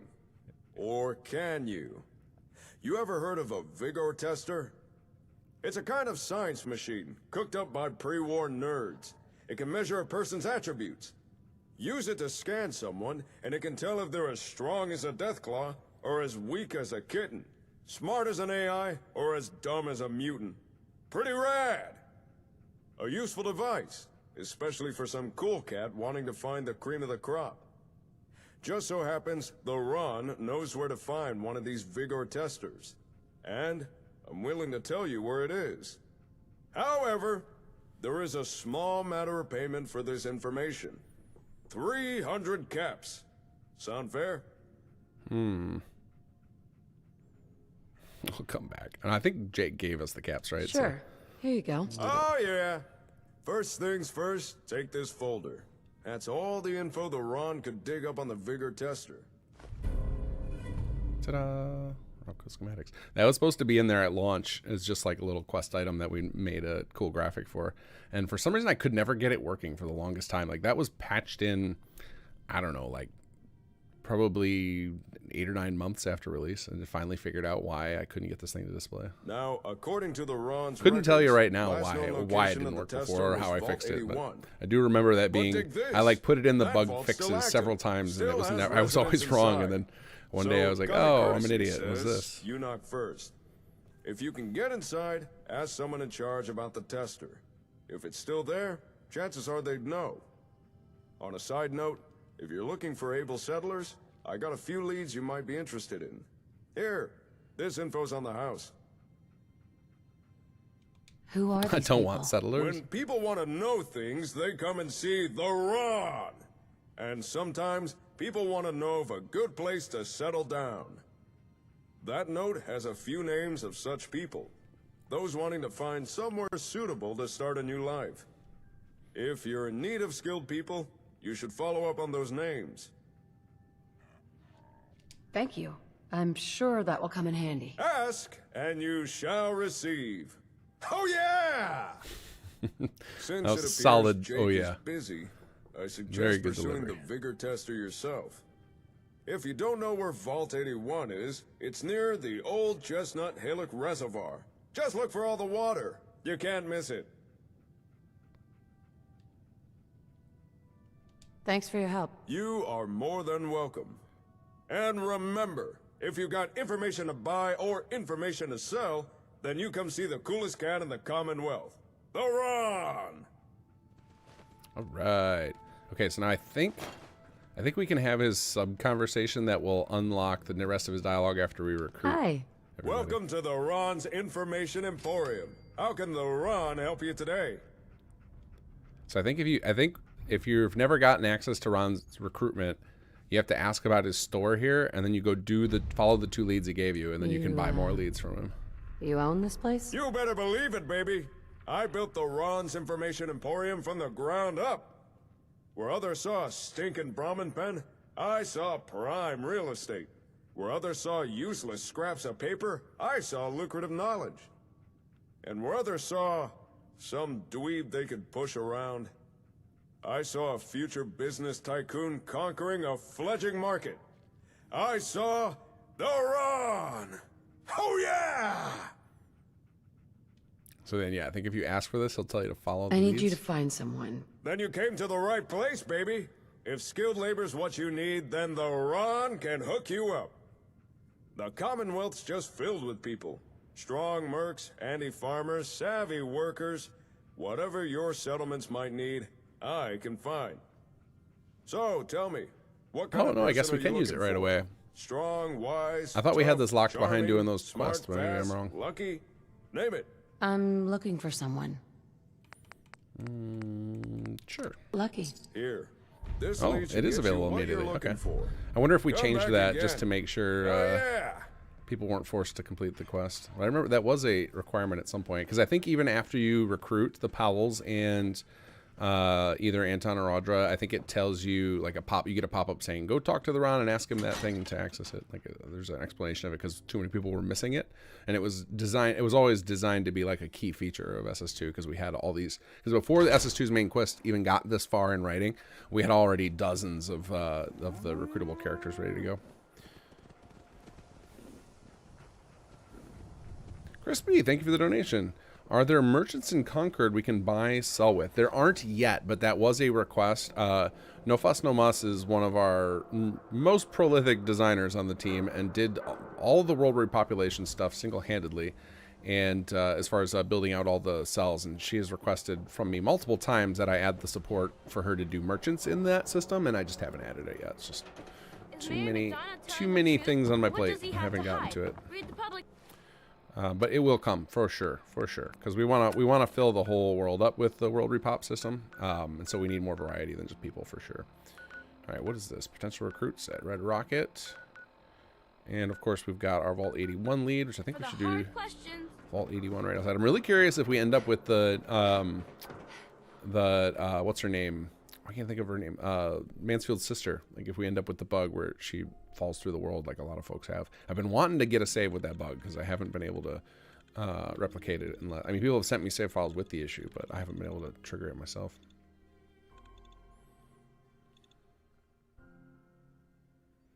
Sean was hoping an option was coming in some update to turn off recruiting on the beacon plot so we can still call for pickups without our settlements getting overloaded with settlers.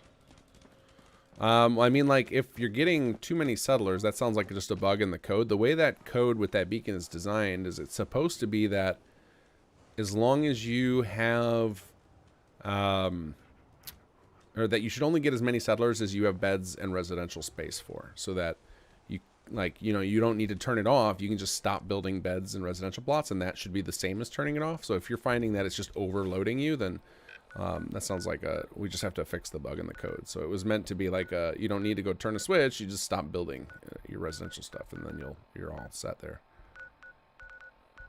Yeah, I guess we'll walk over to Vault 81 now.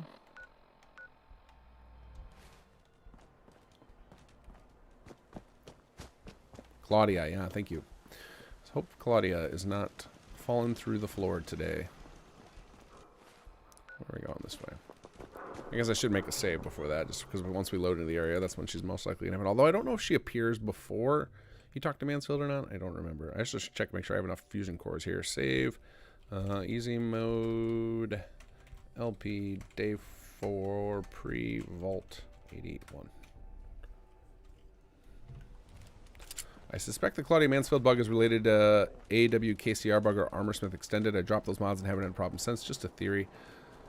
Yeah, it could be. I know that those mods were, I think they have a lot of like extra stuff and changes in them that have kind of made them fall out of favor, and a lot of folks are now interested in, somebody made like an alternate version of that, but I've heard a lot of folks are pushing for the majority of people to use. Like I think it's even recommended now in the, if you run the buff out log scanners, like they tell you don't use AWKZR. Like it's gotten, oh god, yeah, no. Did we get dog meat? Oh, thank God you don't get to ever blow up.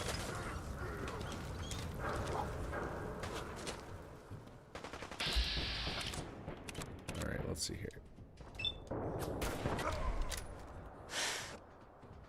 Hey, buddy. Uh-oh.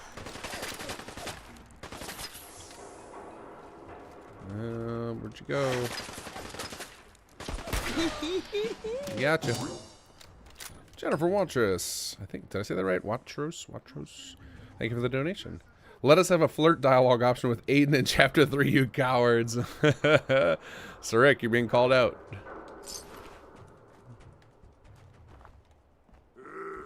Face me, you coward. Speaking of you coward.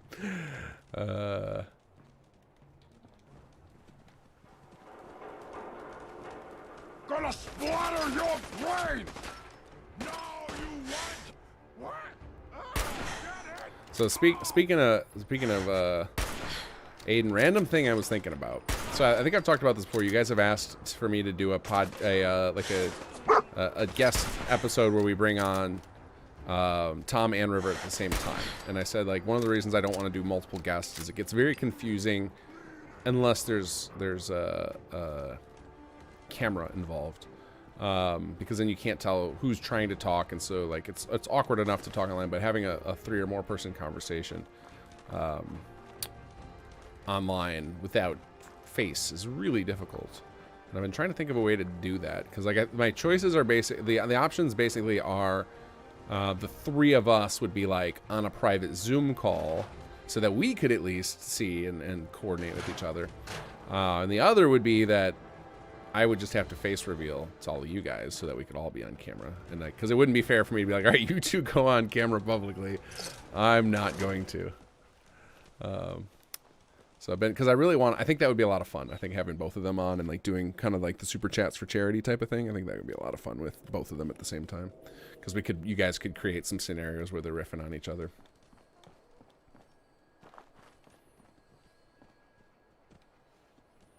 Full set of dense padded armor lets you eat a suicide nuke to the face. That's interesting.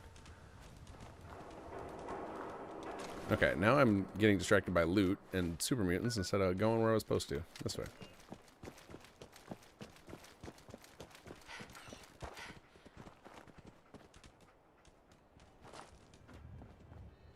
140. The limit doesn't work in a city plan. It keeps going off its bed cap. I'll have to check on the code. I feel like I've looked at this code so many times that I feel pretty confident in it, but there are so many other quirks with the engine that I'll never say never or never assume I have a bug fully resolved.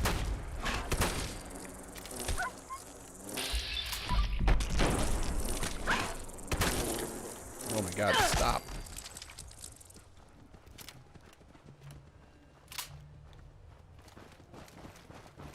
Oh, there's the house I was looking for. I was like, isn't there a house over here where later we get a note from Aiden? What's this little guy?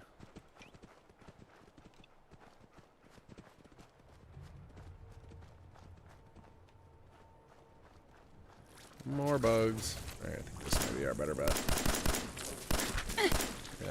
Nope. This is our better bet.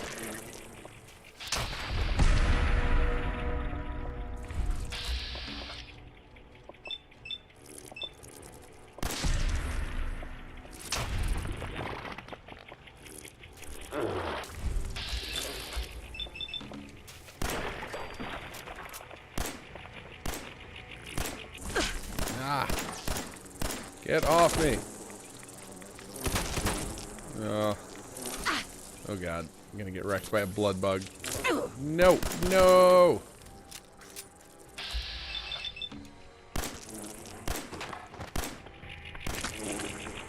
Yes. There's our guy. Get him, doggo.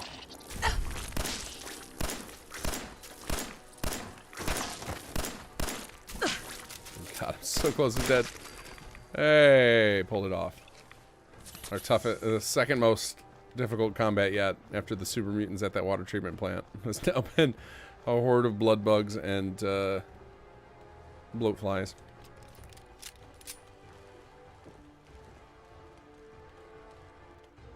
Charity stream with a script of Aiden and Jake arguing over the Xbox again. Arguing over the Xbox. Is this one of Cobus's things that he posted on the forums? Every once in a while there's a little audio drama that gets posted up there that I'm not necessarily familiar with. Oh, that just fell through the floor. Alright, got too much crap again. What can we get? Wow, I have a lot of Molotovs. I should start using some of those. Where's the equip button? Oh, I've got to level up too. Why am I not equipping this? No, there it is.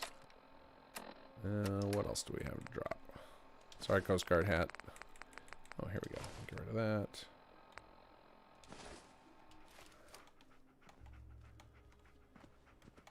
Okay, here we go. Oh, that's some caps. There we go.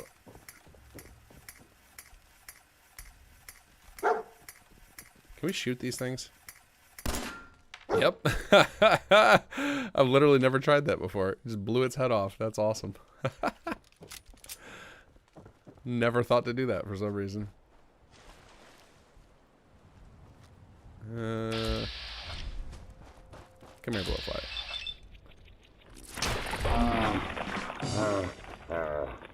Kaziddy, they can have webcams and you can just have a Sturgis picture up. You get somebody to make you an animated avatar out of the default Fallout 4 character. You can be the first Fallout 4 VTuber. VTube as Sturgis.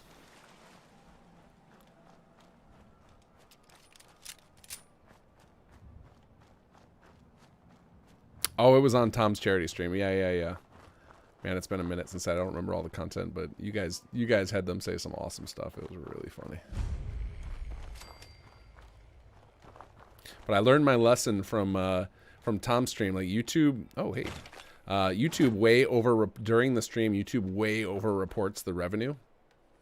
And I made the donation to Tom's charity like right away after the charity based on the thing, and then when I actually got the paycheck from YouTube, it was like 30% less than that. So I waited quite a while to do the donation after Rivers, because I also matched the donation off of off of them. So it was like, oh wow, we over donated quite a bit on Tom's.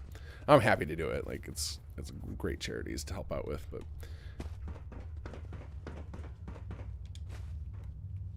All right, what is our fusion core situation like here? Ammo. Oh yeah, we got 3 exactly. Well, looks like we probably had one that was partially used.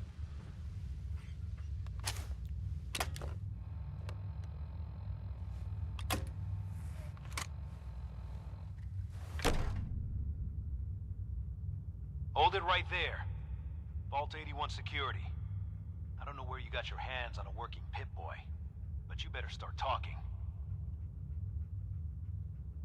I got it in Vault 111. Vault 111? Haven't heard of that one yet. And what sort of business are you looking to take care of here in 81? What's with the 3rd degree? It's called protocol. Think we just let anyone in here? Think again. Who is it, Edwards? Ma'am, some new Commonwealth traveler. Not one of our usual traders. Well, if someone wants in, they can earn it like everyone else. Let me speak to them. Sorry about that. Officer Edwards here was just doing his job. I'm sure you can understand our need for caution. For newcomers, we like to operate on exchange. You help us, we help you.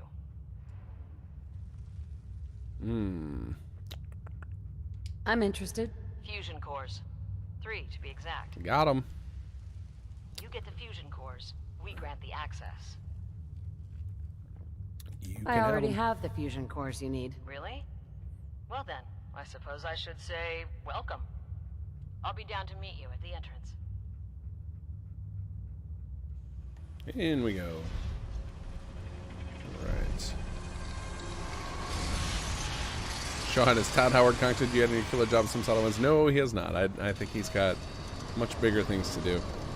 I do have a relationship with Bethesda thanks to some settlements, which is cool. I've been able to have some very cool conversations with people there I would not have otherwise. So it's been. They need a break. Everyone's working hard right now, Cal. You think I don't know that? Just do the best with what you can. I just heard That's all I'm asking. Cedric HQ line is not conditioned correctly. You and I both know we can't keep going on. He's talking about Sorry about that. it being almost as good as the Vault. Maintenance projects underway. Gwen McNamara, Overseer. Welcome to Vault 81. I admit I didn't expect to see you wearing a Vault suit. Did you come from one of the vaults? Oh no, I hear a radio. Gonna get us in trouble here. We gotta skip. Had us cryogenically. Oh, no. Where's the radio? Where's it at? We'll just talk over it. You can't hear it. You can't hear it. YouTube. Sure. You don't know what's happening. Is a good thing. You're not gonna copyright strike me. Of course. Get bent, lady. We got an important work to do. If you need any. Come on, keep going. I see it. I just saw it. It's over here. It's over here. I don't want to hear any negative reports about you outside. Keep talking. Can't hear it. Radio. Got it. All right, now we can talk to Mansfield. You should be flattered. Not everyone gets a personal welcome from the Overseer herself. Normally, that's my job.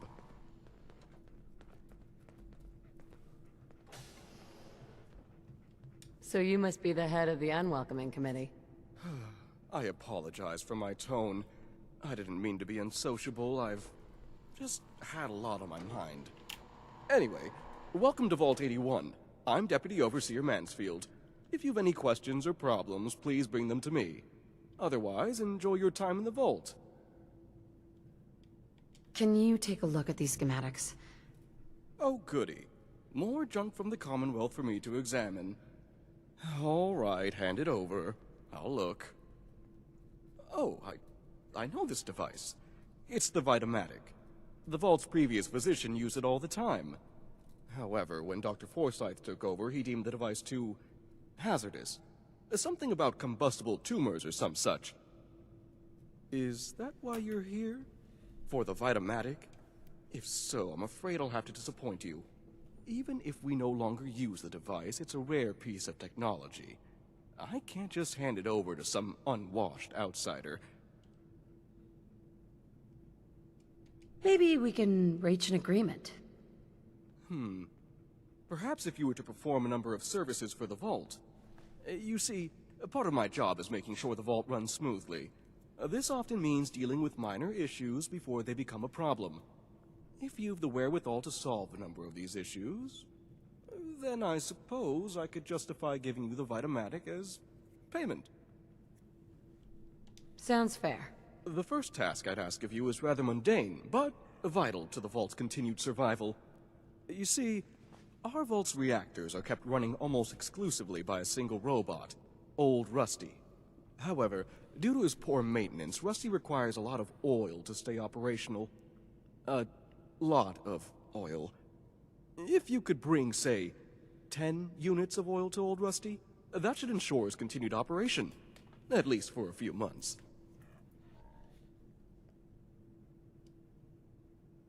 Sure, I can do that.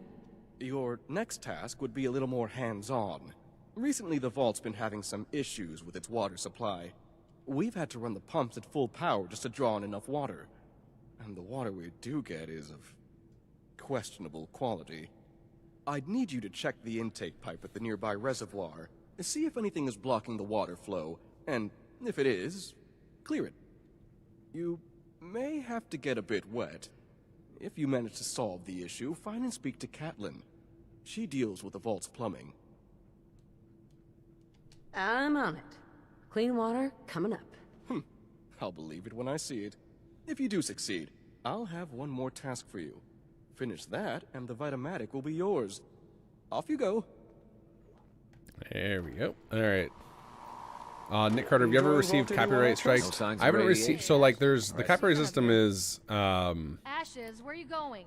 It works like you get like a copyright notice. I'm not going to like this. And it basically lets people monetize your videos when they do it. Don't make and me regret then letting you in here. the copyright strikes are a little different. I've never gotten an actual strike because the strike system is like if you get 3 copyright strikes and you don't fight them, and you have to fight them with the person in court. Like YouTube basically won't do anything about it. I haven't got any of those. Is that your thankfully. Pip-Boy? But I get copyright. I don't know what they're actually called. Copyright notices where people basically like take all the monetization of the video. You know, and it's not like it's a ton, but I like throw all the money from that. We use that for doing stuff, right? So like, you know, I don't want to give it to random idiots who claim they own the music of Fallout, which they clearly don't.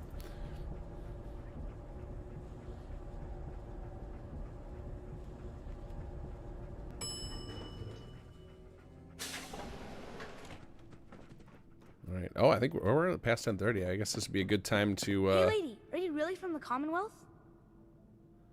Go away, kid. That Go feels away, par for kid. the course for this character. You bother me. Asshole. Thanks. Actually, what am I even doing? Help Old Rusty, help Catelyn. Okay, so we're Old Rusty. We could talk to Catelyn. We don't need to. We can just go do the thing. I guess I'll talk to her just to For get an the map outsider, objective. You Hey. look like you fit right hey. in. You must be the outsider. I'm Catelyn, the Vault's plumber. Or at least the closest thing 81 has to a plumber. I don't suppose Mansfield sent you here. I've been bugging him for weeks now to get someone on the water situation. Yeah, I'm here to help. Oh, good. It's about time someone did something. The Vault's residents have started to complain about the water, and I don't know what to tell them. The water? Recently, the water pressure from the Vault's intake line dropped. That's not a huge deal, it happens now and again. Usually, we just compensate by increasing power to the pumps. Then, when a work team's free, we send them out to clear any blockages. But this is the 5th time the pressure's dropped in the last few days. I don't know what keeps causing it, and all the work teams are busy. We do have water in storage tanks, but if we can't get the water pressure back up, we'll be emptying the tanks faster than we can fill them. I've got to get going. Well, Okay, bye. oh, we forgot to clear the objective off of her head. Oops. Okay, and then we need oil to Rusty. Do we even have enough oil on me? Let's see here. I was gonna say I'll stop now and switch gears to chat mode, but I like oops under junk. I like to do it at a settlement. And since we're already down here, I just want to at least before we go back up to the surface and past 2 load screens, I want to at least finish most of this. Let's see, what's our oil situation? Hopefully we can buy some junk from somebody. We got 2 used oil cans. We might have it. Let's see. Let's see what Rusty has to say. So where is that? Down here, I believe. Not in there. Nope. Your Pip-Boy ever act up on you? One thing glitchy. Oh, I guess I have a map marker on him. I don't really Yes. need to spend that much time looking.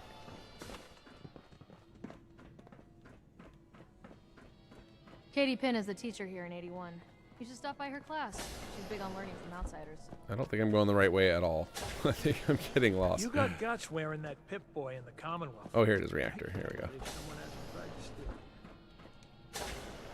There we go. Bobby, can you not do that here? What if the Hey, overseer all overlooked rusty. the cut- How can I assist you? Warning! Overdue for maintenance. Ahem. Pardon me. Not enough oil. Okay. Actually, I'll be back later. Busy, busy, busy. Okay, need some oil. Can we steal it? Not from here. Is there a junk salesman in here? That seems like an awkward thing to have in the vault, so maybe I can't get it here. Might have to leave just to get some oil. I mean, I can obviously add it with console, but if I'm going to leave anyway to go find Calvin's always looking or for go tools. clear out the I heard thing, he'll I can pick do it gaps if then. you got 'em.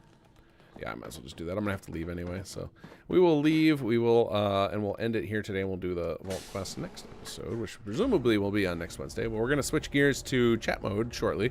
I'm gonna get us to a settlement, park us in there, and just hang out with you guys for a bit.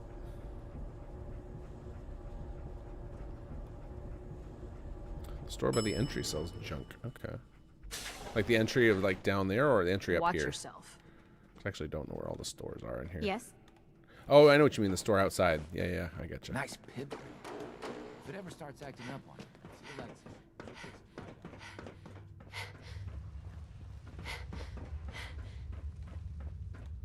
Yeah, isn't there like a vendor that hangs out here? I assume that's what you're talking about.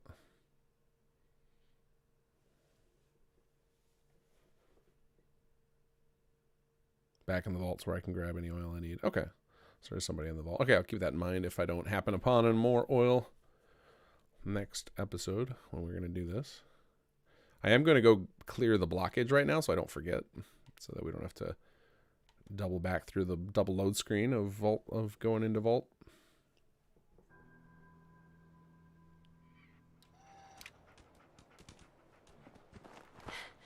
Alright, so let's go clear this blockage.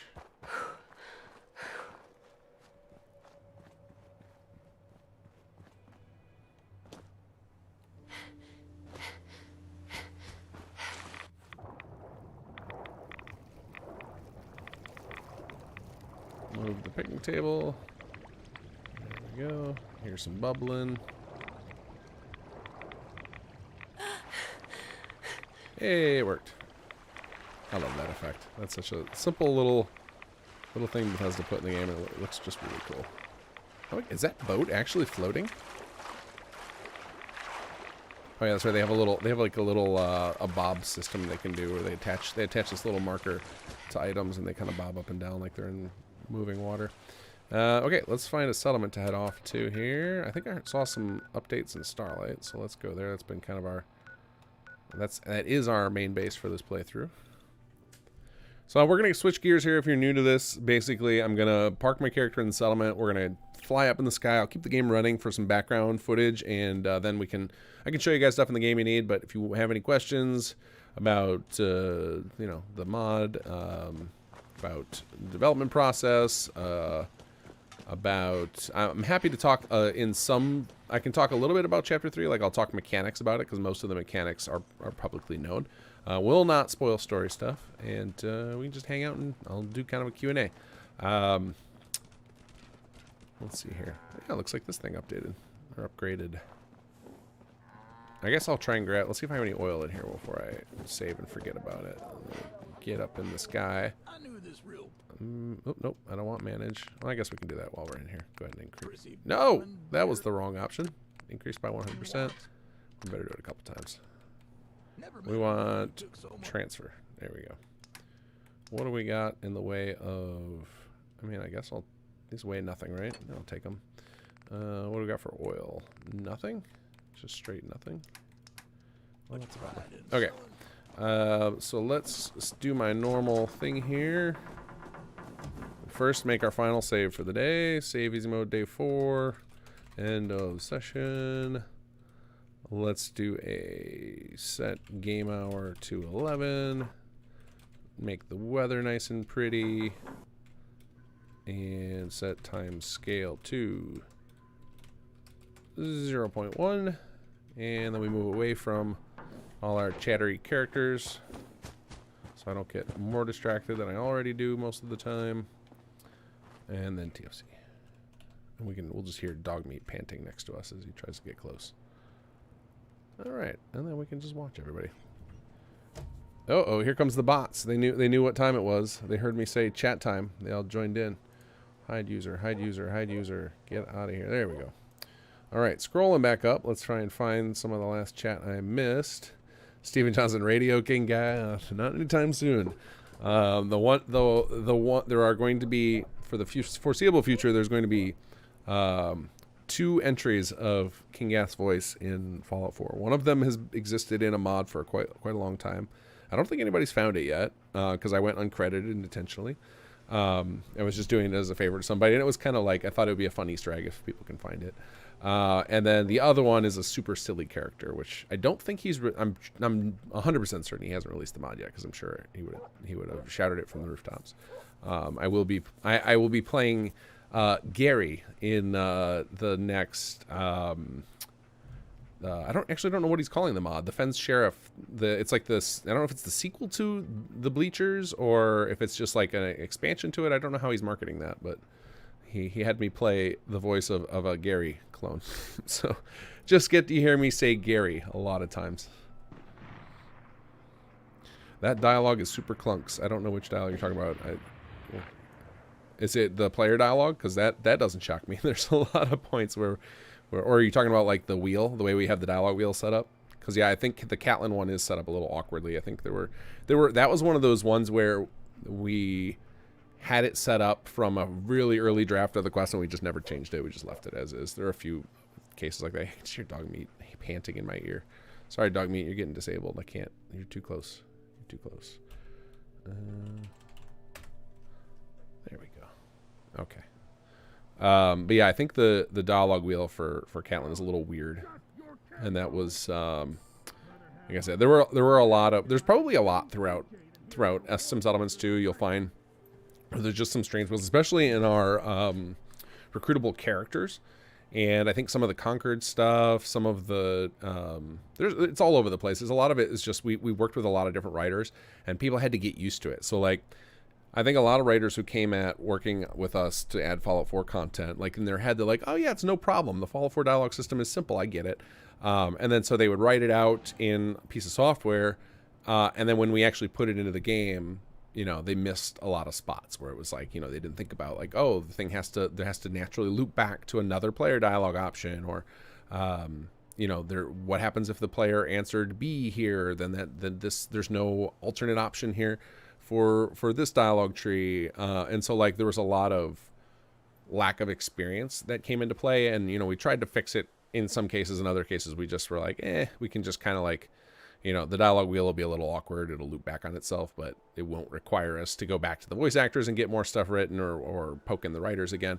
And that was why starting with Chapter 2, we started having writers implement their own dialogue after after we like, you know, went through the read-throughs and made sure it was where we wanted it to be, and then they could find them. That way they get them some experience themselves playing their own dialogue in game to see where some of the flaws were and like how it doesn't feel natural. Now some of it's still shipped because just the timing of how everything played out, but I think everybody who did it like got way better on all their subsequent stuff after that. So there's a few awkward dialogue wheels, but I think everybody learned a lot from that. And it is a challenge. It's actually like surprisingly difficult. Like when I look at the dialogue trees people are writing for it, because it's not a natural way to write. Like most people would come off of, you know, you write story style, and writing this kind of choose your own adventure branching dialogue is a skill in itself.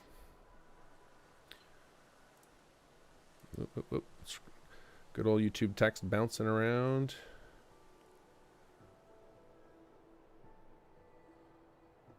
Start by the entry cells joint back in the vault. Okay, and then I must have scrolled back too far, because now I see all this time you guys talking about the junk store, which I figured out what you guys were talking about. All right, here we go. Arissa, I heard you say something in passing about scrap anything. Oh, excuse me. As long as I don't use city plans, will there be any problem with it?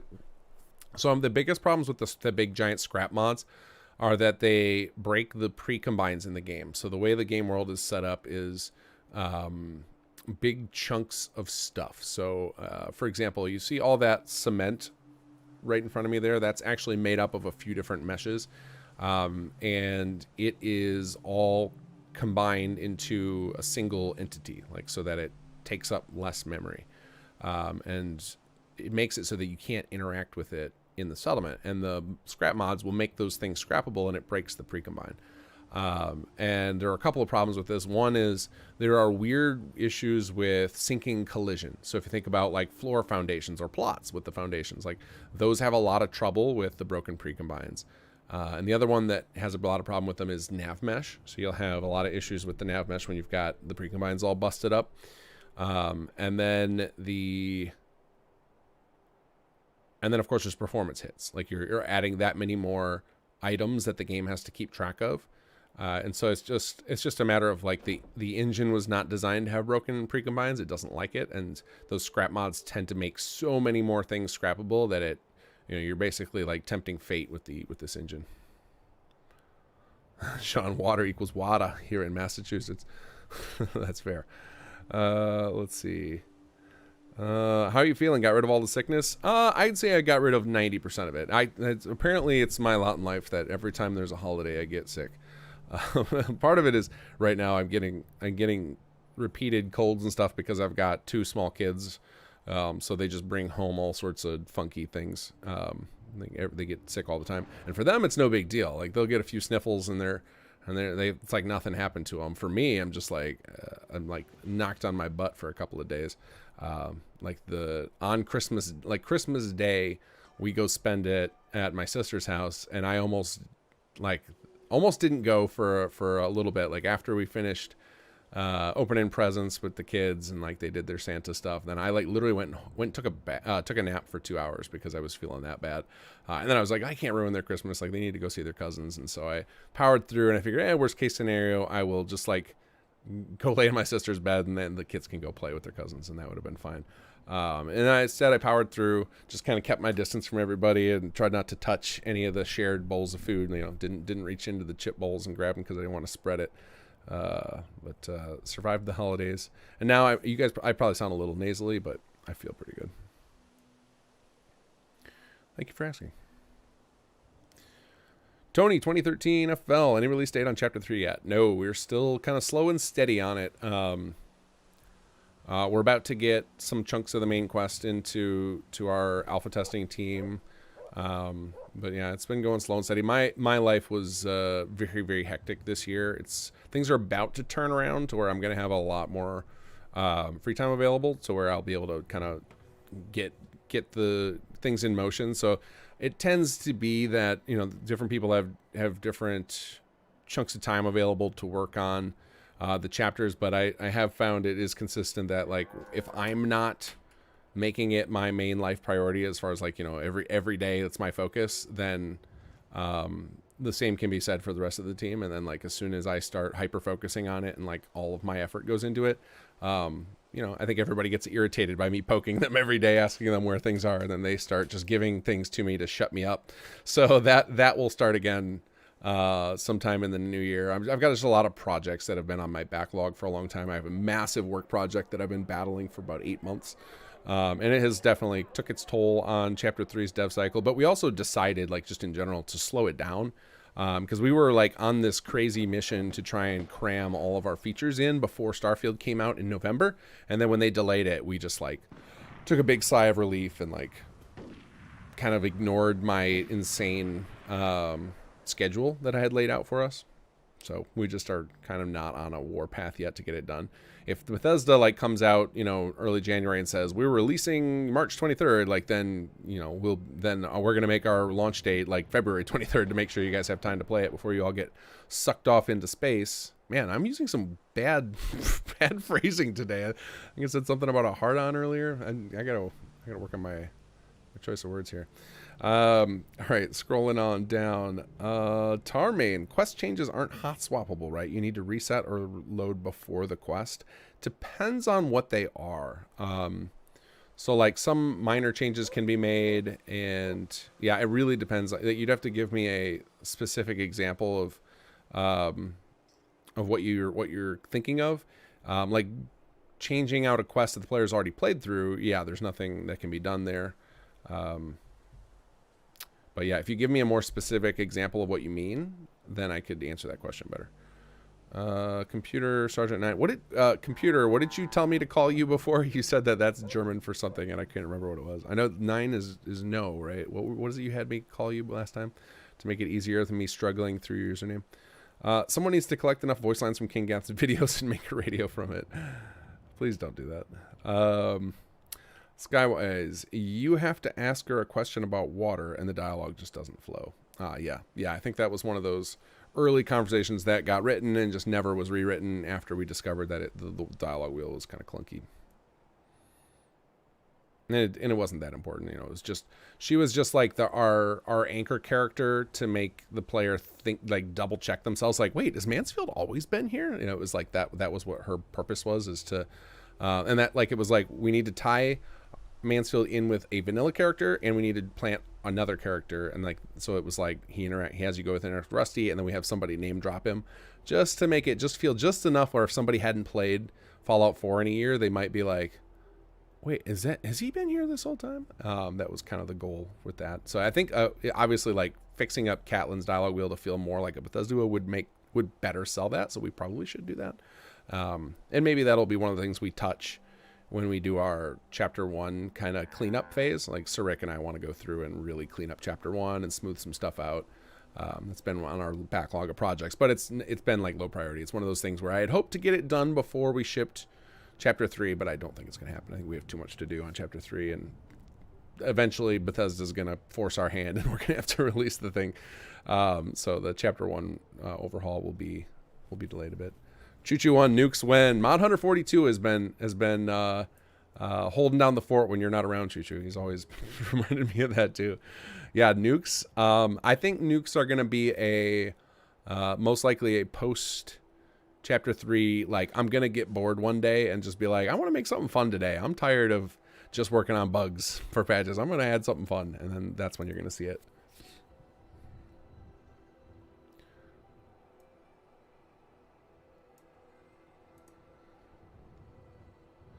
And let's see, Epic Young. There come a day where all the mods will be playable on console, little to no lag crashing.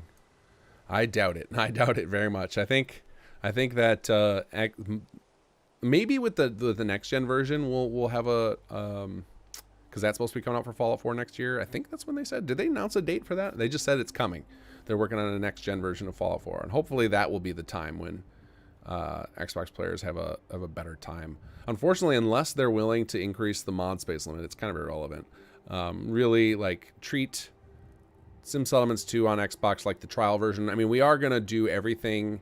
We are going to make sure that Chapter 3 fits. Like, we're going to shrink Chapter 1 and 2 to make sure Xbox players can fit Chapter 3 and play it, because we don't want people to have to buy a PC in order to see the rest of the story or have to watch a YouTuber play it. But it's always going to be like a stripped down version in some senses. Like, you're gonna not get all the building plans. You're not gonna get all of the there's gonna be just a lot of features that are stripped out. And so we're gonna give you like the core gameplay loop and the story, and we're gonna gut whatever we're required to do that.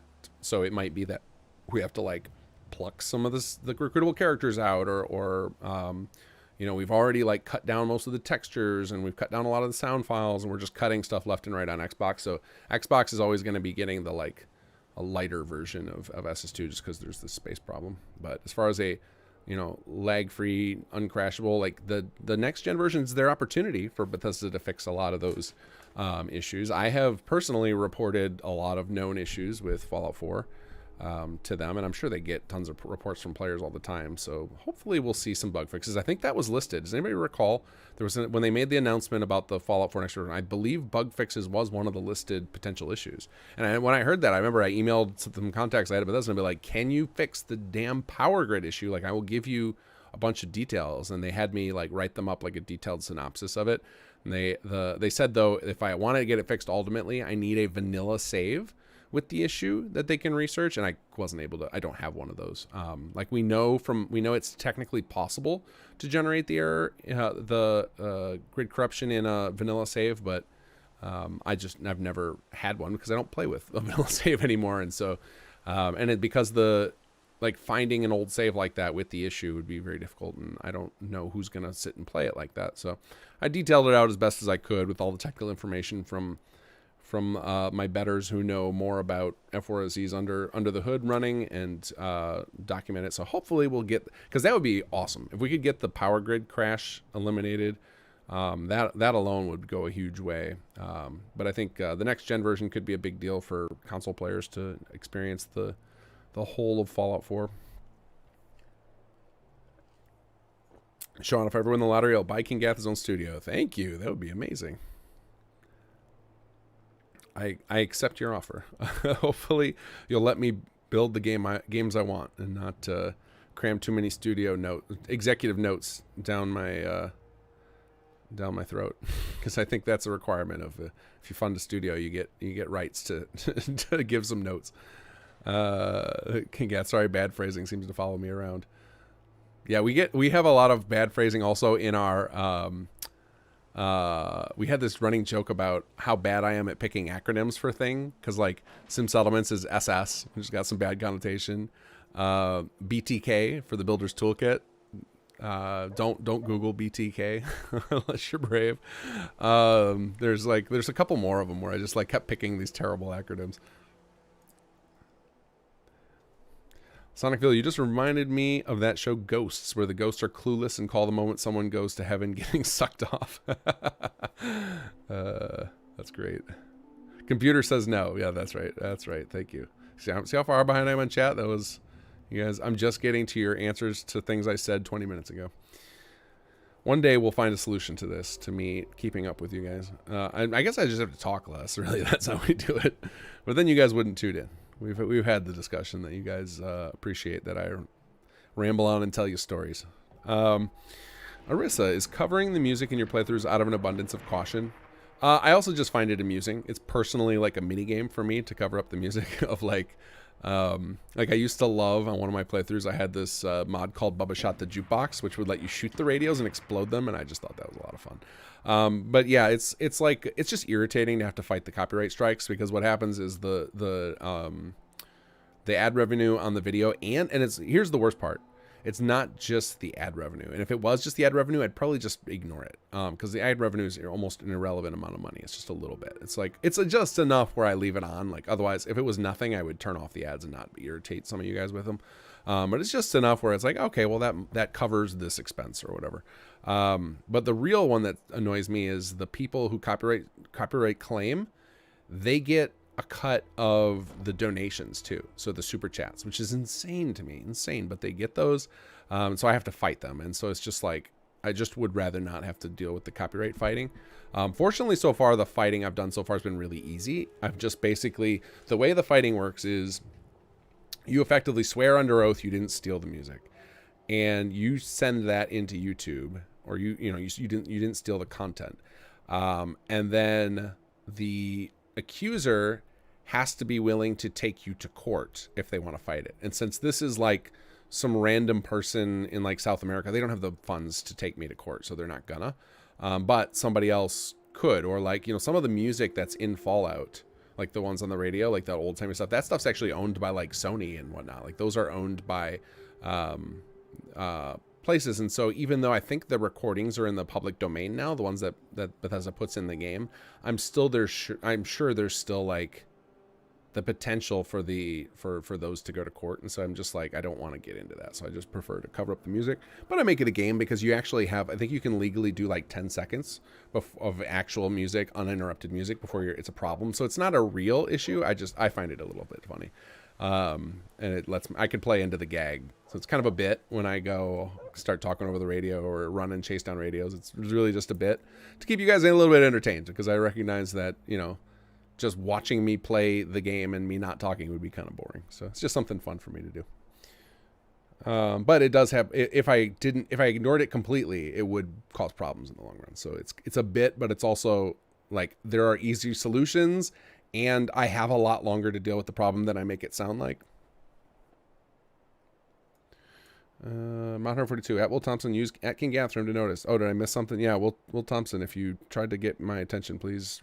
Oh, here, I see your message now. With HQ, when I try to activate wall terminals for rooms, my game freezes. Any idea why that happens? No, that's odd. Yeah, I don't know. Does anybody else have that problem? Like, maybe it's certain terminals we're using. It could be that we're using some bad terminals. There are, like, weird... Some of the terminals Bethesda has in the game are kind of funky. Like, for example, the one that we set up in the Vault HQ, the one that we saw today that Jake uses, if the player uses it, their view is all misaligned on it. And it's like one of those, like, that's been reported as a bug for months and months. And it's one of those, like, I know a solution to it is to, it's very hacky, but we could do it. And probably one of those things, if Sir Rick and I get to go through and do our, like, you know, our perfection run on fixing up Chapter 1, that'll be one of those little things that gets touched. But maybe one of the terminals that we're using in HQ is in that kind of state too, where it's like we should not use that terminal and we should switch it for a different one. Charming. Alias changes, additions mainly, doing lots of patching. Yeah, alias changes are problematic. What you end up having to do with the alias changes is write a script to force. There's a script that's like force ref into the alias. And the problem with that is like the only way you can get that reference into the script is to hard code it, and then you might as well not use aliases, if that makes sense, unless there's specific reasons if you're going to hard code it. So there are ways around it, but it's a real pain in the butt. But I would look at your best bet if you want to set up the quest in a way where it will work for everybody, and updates would be, well, here's the other problem is by default, you don't know when the player loads the game. So this is one of the things that I set up in Workshop Framework is we have and I know this is not PC anymore, and like some coders move away from this. I think it's ridiculous to move away from this. But we have a master slave quest system in Workshop Framework. And it basically lets you rig it up so that a quest is controlled by another quest, and it will notify you. Get an opportunity to do things every time the game boots up. So I have this like framework all set up to make this a lot easier, and that's what we use all the time on our quests. There's also a simpler version of that. It's called Version Control Quest, and this is a Workshop Framework script you can just take and use, either by parenting Workshop Framework, or you can just take the code. It's up on Git. I don't care. But we have a little pattern you can follow to like make sure that your quests can boot back up. But if this is a quest you've already released into the world, it's too late for that. But it's something I highly recommend anybody working on quest mods do, is to set up, look at the pattern I have. If you go to Workshop Framework's Git page, you'll see that if you dig around, you'll find there's some library scripts we have, and one of them is like version lockable quest or something like that. And it shows you a pattern for making sure you get an opportunity to install changes to your mod every time the player boots up the game. And it's a really valuable pattern to set up so that you can fix things like this and patch your quests a little more easily. But there is to answer your question a little more simply, if you have that, even if you don't have that hook, you can always start a new quest. You can add a new quest to your patch that does stuff to the other quest. And what you use is there's a script called force ref to, and so you can like force aliases to be something else, but with a script, and that is a way to get around that issue. If you add a new alias though, you would have, and like either if you're changing alias or adding a new one, you use the force ref to, because it will not refill the alias unless you stop the quest and start it, which will obviously muck up an existing save. And if you had the run once checked in, you won't even be able to do that. So hopefully that's enough information for you. And sorry for everybody who doesn't get what the hell I'm talking about with all this techno babble. I think Tarmain's working on a mod and trying to answer some questions in that regard. Let's see. Okay, look, Will Thompson re-added that, or re-asked the question. Nick Carter, any interest in Final Fantasy 16? No, not really. Like, I kind of fell off. I loved Final Fantasy back in the early PlayStation days. Like, and Super Nintendo days. Like I played all the old SNES ones. The Final Fantasy VII was incredible. I skipped 8 because too many of my friends told me it was weird. I loved 9. I'd never played the online. I think I started X and I didn't finish it. 12, the same. 12 I was really getting into and I really liked it. And then I had built my characters so poorly. I got to this main quest dungeon where you can't exit. You have to complete. And there's like this area where there's like these walls. There's like a boss fight to finish this level. And there's walls collapsing in on your characters. And I was, for whatever reason, I was not keeping a lot of save files. And maybe you couldn't for that game. I don't remember. But I had no reasonable recent save to roll back to, and I couldn't beat this boss. And it was basically like the boss. Some of you guys will remember this. I don't remember the name or what the dungeon was, but it was like you're kind of caught in like a compactor, but like a Final Fantasy dungeon compactor coming at you, and you had to beat the boss quick enough before it crushed you. And I couldn't because I built my character so poorly, and I got angry and quit the game, and I never came back. And then I've not been able to come back to Final Fantasy since then. That was my last major experience with it. I have considered buying the Final Fantasy VII remake, but I've been told that I should just since I've already experienced and I have the nostalgia and love for 7 in my head, I shouldn't ruin it by playing the remake. That's what I've been told by several people. So I have enough games on my want to play list. I've accepted that that's fine because I remember in my head Final Fantasy VII as a kid looked as good as the remake does for real. So like I'll just keep that nostalgia in the back of my head. So no, not interested in 16 because I got burned out on Final Fantasy 12 and just never looked back. Juju 1, they did mention bug fixes. Yes. I don't know what that's related to. Oh, chat jumping around again. Sean, please don't let Todd do to Fallout what he did to Skyrim. 2 back-to-back patches after waiting a half year for mods to work. I mean, I'm not worried about that, personally. I think I don't use enough F4SE mods to be concerned about it. So, hopefully, the difference, though, between, I think, Skyrim and Fallout with F4, with as far as the script extender is concerned, is I think that the team who does the script extender, they took a much different approach with Fallout 4 than they did with Skyrim. I think with Skyrim, they did a lot more themselves. And Fallout 4, they have basically haven't added any features since like 2018 to the script extender. It's basically just they update the version, whatever's required. So they basically instead of trying to do a lot of stuff themselves, they said, we're going to treat F4SE more like a framework. We'll give you the general hooks into the system so you can load DLLs, and that's it. Whereas with Skyrim, I think they did a lot more of the actual implementation of new features and stuff, and so it takes them longer to update. That's what I have been led to understand from conversations with others. I don't fully understand how all the F4SE stuff works, so I'm to take that commentary lightly, but I'm pretty sure it's a lot easier for F4SE to get updated than SKSE is to get updated, and that's why there was this long drought.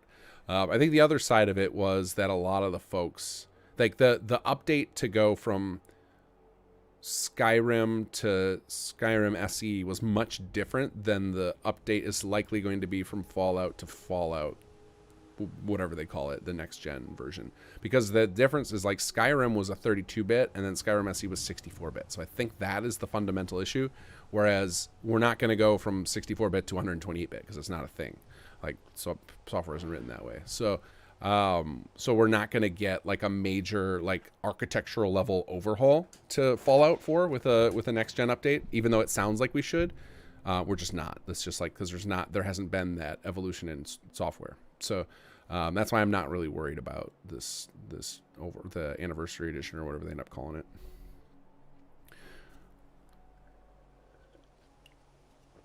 Excuse me. Oscar N1N7, how are you? What is your best guess for Starfield's release date, especially if Redfall is likely in March? And did the FO4 Next Gen announcement make you reconsider the need to beat Starfield? My guess for Starfield, so like if my guess is they're going to delay it again. That's what I think is going to happen. I think they're going to announce another date and delay it again because I think there's too much riding on it. Like they've kind of because they screwed the pooch on 76, and this is like their like Xbox's big title to like prove to investors why they spent, how much money did they buy Bethesda for? Wasn't it multiple? It was like multiple billions, right? Like they have, this is the game to prove the investment was worthwhile. This is going to be their first like title that's better, you know, like the title that goes toe to toe with all of the exclusives on PlayStation. So this is kind of their chance to be like, hey, Xbox can be just as good as PlayStation. Like it's supposed to be a system seller. So like I don't think they want to release it anything less than perfect. So I could see them delaying it again. So my guess is we get it, and my guess is we get it pretty early in the year. Like I think Redfall and Starfield are different audiences, so I don't think it actually matters if they release somewhat close together. But I think that I hope what happens is it doesn't get released till the fall. I hope it gets pushed back and it's basically a full year delay. That would be perfect. That would give us plenty of time to do exactly what we want with Chapter 3 without burning anybody out on the team. That's what I'm hoping for. And then that would also give them that window to release their Fallout 4 Next Gen update in there somewhere. That would be the dream. I like kind of believe that that's what's going to happen, is that they're going to just keep pushing it back. Because it's like, all right, at this point, if you've already, if you delayed it 6 months, what's a year? What's the difference? Like, the majority of video game sales happen, as far as I know, most of them, like there's massive spikes during the holiday season. So, like those, I think those are the biggest sales of individual games. So you might as well wait to release it then. I might be talking out my ass there. I know that there's massive, like the holiday releases are always a big deal. So, but I think that they're going to delay it again. That's my guess. Juju one is King Gas talking about making a game again. Take a shot. I don't think I'd mentioned me making a game yet. So I want to just finish Chapter 3, and then we'll see where we go from there.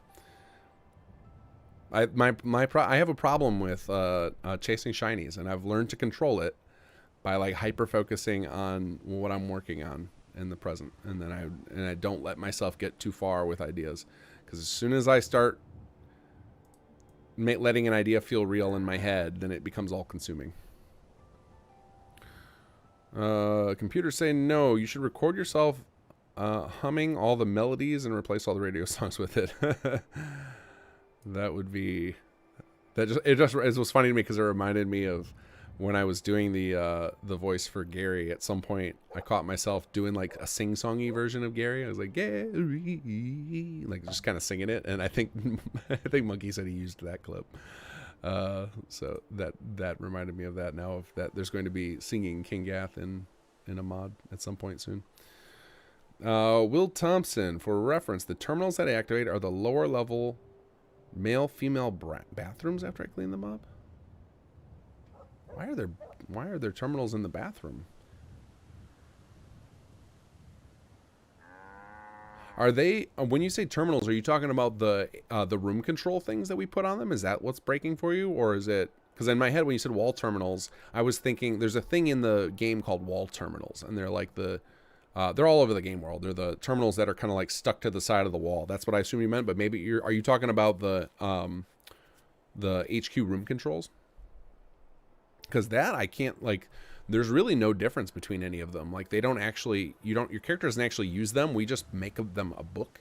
But it could be something like there's some text we're displaying on there that doesn't work correctly for you. I would like to know two things. One is, are you talking about a wall terminal like in the game, or one of our HQ room control objects? And is anybody else having this? That's what I need to know to talk about this properly. Excuse me. 2500 PRC. Could you take the static models from SS2 and make them not need settler assignment, but just add them items to the workshop over time for a light version of SS2? I mean, those are already available to build with if you download Wasteland Reconstruction Kit, but Wasteland Reconstruction Kit does require SS2. I don't anticipate us releasing those as an independent asset anytime soon.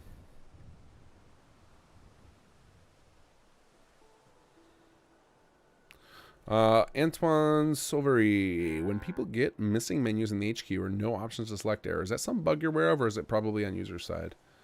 The no options to select, I think, usually means that one of two things is happening. One is like there literally are no options available. So for example, the foyer in the in HQ back where in like the very back of it on the main floor, like there are no options. So that one would make sense that would get that. But otherwise, it's probably just like script lag because the HQ system is really complicated under the hood. It has to do a lot of processing all the time. So script lag can cause HQ to feel really clunky. But missing menus could be the same thing. Usually the solution to that is literally the same solution it is to any other script lag is like go park yourself somewhere, let the game catch up, leave HQ, and whenever you arrive in HQ will go through in the background and recalculate everything that's supposed to be available. And then a few minutes later when you pop into command mode, everything should be up to date. So I would guess script lag would be the most likely cause of it. It can also happen with the no options to select. I've found that it can happen if you spam a bunch of options really rapidly. And for some people, really rapidly is different than others. So for me, really rapidly can be like, I'm just going through the options and reading what I'm going, yeah, I want that bathroom, click it. Go to the next one. Yeah, I want that one, click it. And like, a couple seconds delay, that to me is rapid. And that can cause a lot of things. I think it's safer to build a room or build like a cleaning project, wait till you get the prompt to select what you want its purpose to be before you move forward. Like that's the safest way to go. Unfortunately, we can't prevent people from doing that. Like there's nothing to stop them. Like the code is meant to handle it, but the scripting engine in this game is a mysterious beast. It doesn't always do what I tell it to. Chuchu1, if Beth offers an all-in-one for CC with the update, would they finally get you to allow it for CPC?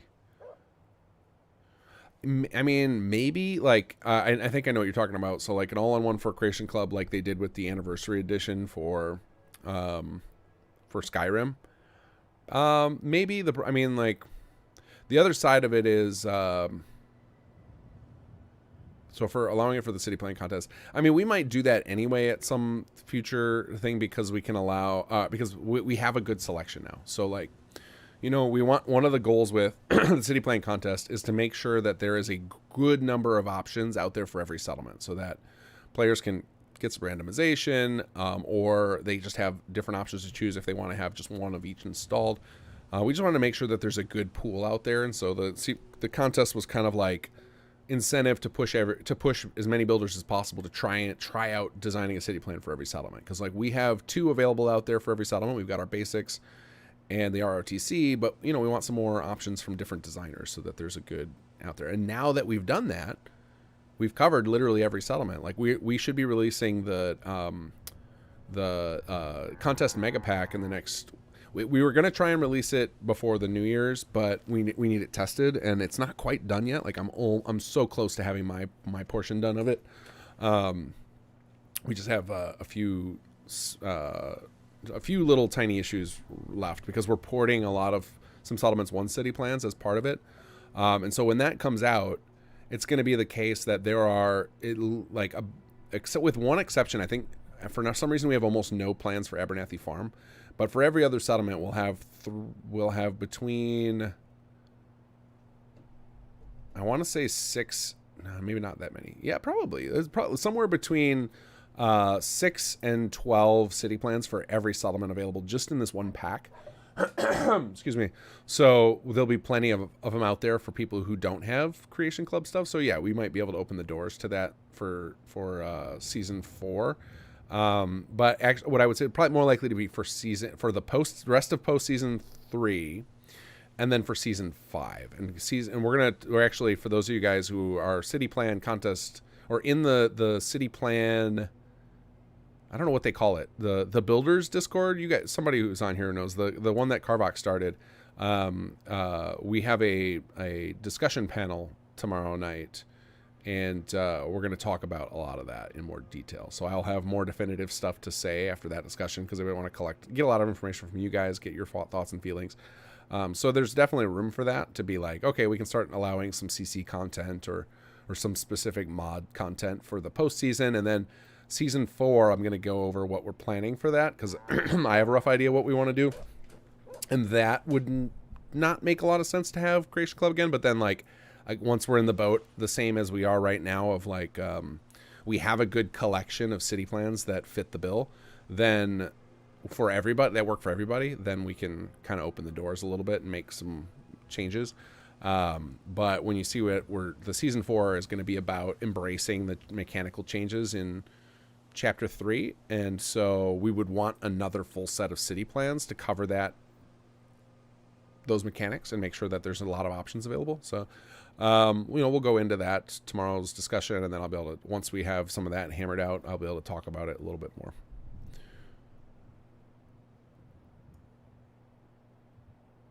Oh, you're good, Will. No problem. Tarman, ouch, work, ouch. Yeah, there's a lot of work in making mods. Let's see. Jason Locrantz, Wraithwall's Tomb. Yeah, that sounds familiar. The Demon Wall. Yep, that thing got me. I built terrible characters because I don't like RPGs when they go too open-ended with your character development.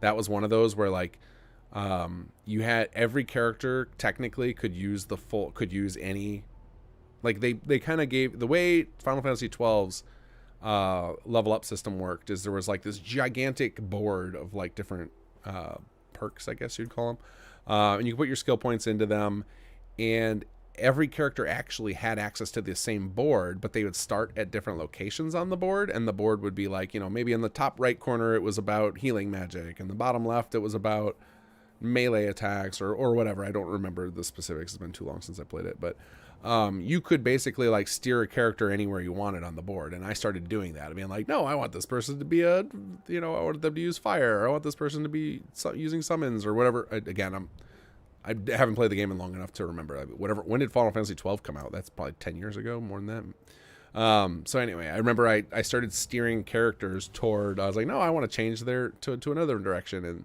so I just made really weak characters because I didn't embrace the spots on the skill chart they started. So I got locked out at the Demon Wall.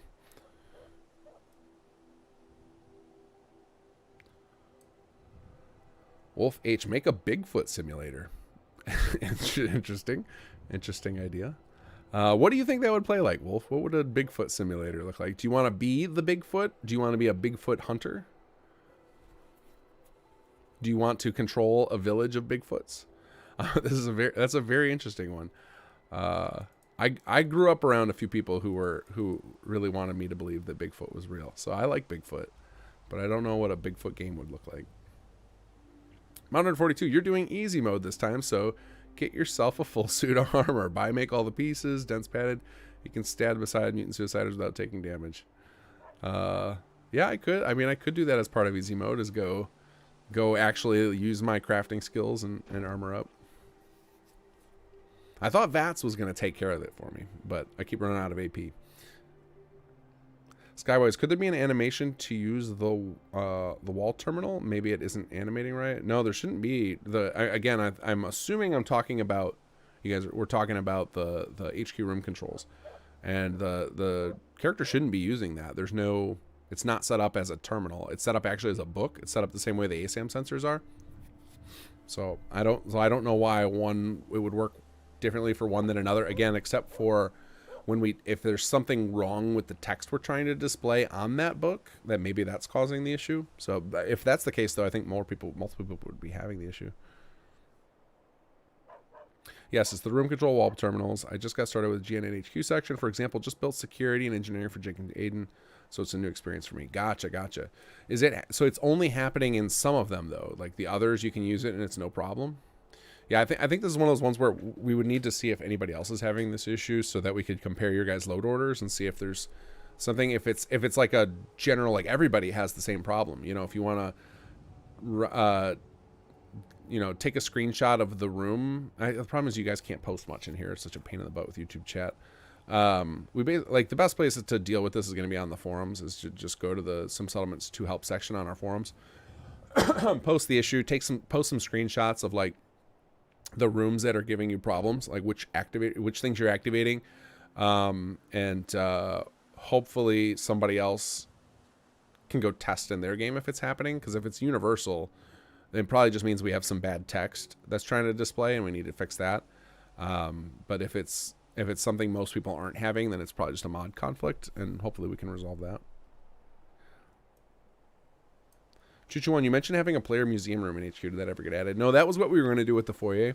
We're going to have, like, we put in, like, when you build, we were going to build out these pedestals throughout there, and then there was going to be, so if you guys have done our Longfellow's Cabin, Longfellow's Cabin ROTC build, it has a museum, and as you complete quests in Far Harbor, it adds these exhibits that get more and more elaborate as you complete different quests and stuff. So they'll add little bits, and we wanted to do some crazy exhibits in there where it was like, not just like like I think if you play the, I can't think of the name of it. The one in Skyrim that's really popular. There's the museum you build up to show off all the things you've done.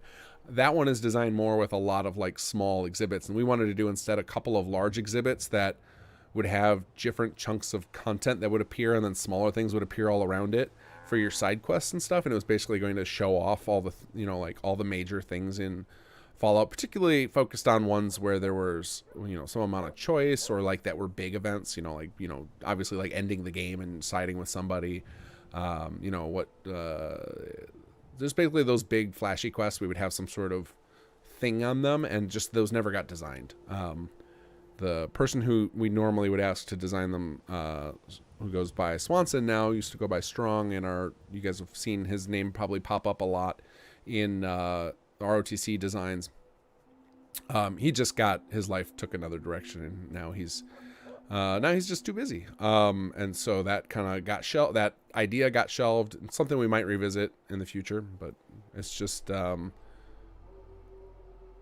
just got shelved. Mostly, a lot of that came down to it wasn't worth even putting someone else on that. Like, because we could have found somebody else to design it. Like, he's really, really good at that stuff. Like, his designs for the Far Harbor Museums are incredible. I would love him to do, like a player-wide one of just like, this is just celebrate the player, not just Far Harbor, but just like game-wide. I love the idea of something like that, would love him to do it. But I think at the time, the other reason that not only was it that he was busy, but HQ was like, pretty finicky. And like now it's in a much better state. It's still not perfect. So it's just one of those projects that just never got the attention because there were other bigger fish to fry, and he was busy anyway. Computer say no. If Bethesda approached you to put SS2 on CC, would you agree? I know it won't happen, but like, sure, if they were willing to, because I know them, they would not accept it in the format it is. So they would want it redone correctly, because like we did a lot of hacky stuff, and they would want that done correctly, and then like voice actors would have to go through SAG, so that would have to done correctly. So if they footed the bill for not for any of the costs to do so, I would absolutely do it, but that's not going to happen. The bill would be absurd. And we talked about this last week, that like just doing napkin math, like the amount of man hours and voice lines and assets in this, like Sim Settlements would literally cost millions of dollars to develop, just with the amount of hours that are put in from various people. It's pretty wild that this exists like that. This many people were willing to work with me to get this thing built, because it's quite the thing. Sonic Phil, I read an article today in Game Rant making the argument for the FO4 settlement function in the next TES game, so get ready for SS and TES. Yeah, I think even I remember reading. I don't remember if this is real or not. I think we had this discussion on here before with you guys, and you guys verified it for me. There's like there are some screenshots out there of Todd Howard's notes about what he wanted to do in Skyrim, and I think he originally wanted the player to be able to build settlements in Skyrim, and it just ended up the vision was too broad for all the things he wanted to put in there, and that ended up getting cut. Antoine Silveri, that error shows up if you try cleaning anything, but I guess it can be script lag. I've not run into it, and I went ham on HQ with 300 facilities energy used at once. Okay, so you're talking about like people on the forums are reporting that randomly. Yeah, I don't know. It's very difficult to to like create a state where you can replicate another user's issues in HQ, because there's so many scripts running in there. It's a super complicated system. That's one of those ones where like, if we could, you know, if I had the knowledge to do F4SC scripting, like that could benefit from it hugely, because it just, there's so much stuff that needs to be run in C++ instead of in Papyrus. That would make HQ run a lot smoother, and we just don't have that. And I'm not going to learn it. I don't like. It would be a bottomless pit if I learned F4SC. Like, oh man, I mean, it would be gone forever, because it's very hard to develop for, first of all, and it would just like it would open up it would be opening Pandora's box. There'd be too many potential things I could work on. It would be too many shinies to chase. You guys don't want that. You guys do not want me to get into F4SC scripting. Let's see, Arissa, I'm new to your streams, and I bet you answered this before, but do you play any pencil and paper games? I have not played pencil and paper games since high school. I used to play D&D. I was never like, so it was like I was introduced to D&D when I was maybe 14, 13. And it was one of my like lifelong friends. Like, this is one of those guys where like, we're not like, we don't hang out on the regular, like he lives in another state, but he's one of those people that every couple of years, like, we'll hang out and check in on each other. Just like, we're like close as brothers from that perspective of like, we'll never like, I will always keep touch with this person, even though our lives have diverged quite a bit. And he and I have always been really tight like that. And he showed me D&D, but he never took it super seriously. Like, so we would do really short campaigns that we made ourselves. Never really got into into like following the book campaigns, and so our campaigns would kind of devolve into silliness inevitably, because you're just trying to make each other laugh and just have a good time. And so that was like most of my experience with pen and paper games, was playing with him and a few other friends. And like, I tried to play at higher level events. Like, I remember I don't know if you guys have ever been to Gen Con, which is a huge gaming convention in Indianapolis. I used to go to that a lot, and I remember trying to play in one of those D&D events, and it was, I think when I went into D&D, I wanted the silliness. That was what I loved about it, was just like goofing around with my friends with it, and so that was the part I liked. I didn't like and like everybody there took it pretty seriously, so I wasn't for me. So like, to me, I like the pencil and paper games when they're with my friends, but we never would take them seriously. So I don't think I wouldn't consider myself a super fan of the pencil and paper games. But I do like having an excuse to hang out and joke around with friends. So I don't know if that answers your question or not. Will Thompson, it's just a minor issue to me, but the mod is the best I've ever played. I was so impressed with the battle for Gunner Plaza, and how fluid my interactions with the mods NPCs are. Thank you. That is high praise. Yeah, I mean, it sounds like a very irritating issue, though. Like, you want to be able to view those terminals in HQ, because they have a lot of useful information about what you install there. So they'll tell you, how many, what the room is offering to things. And I guess it's not as important right in the current state of HQ, because there aren't a lot of options to change to.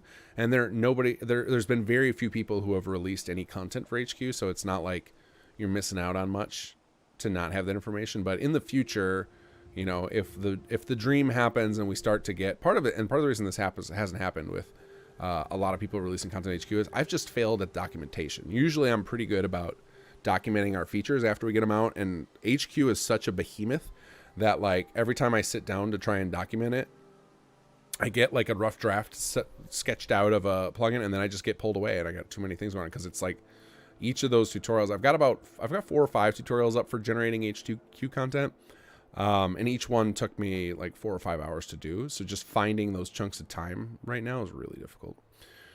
So HQ documentation has failed, and so I think we haven't gotten much content for it. The other side of it is like, because HQ came out with a whimper when it was released, and it was really problematic, not in like a cancel way, but problematic in like it was buggy and like slow and unintuitive.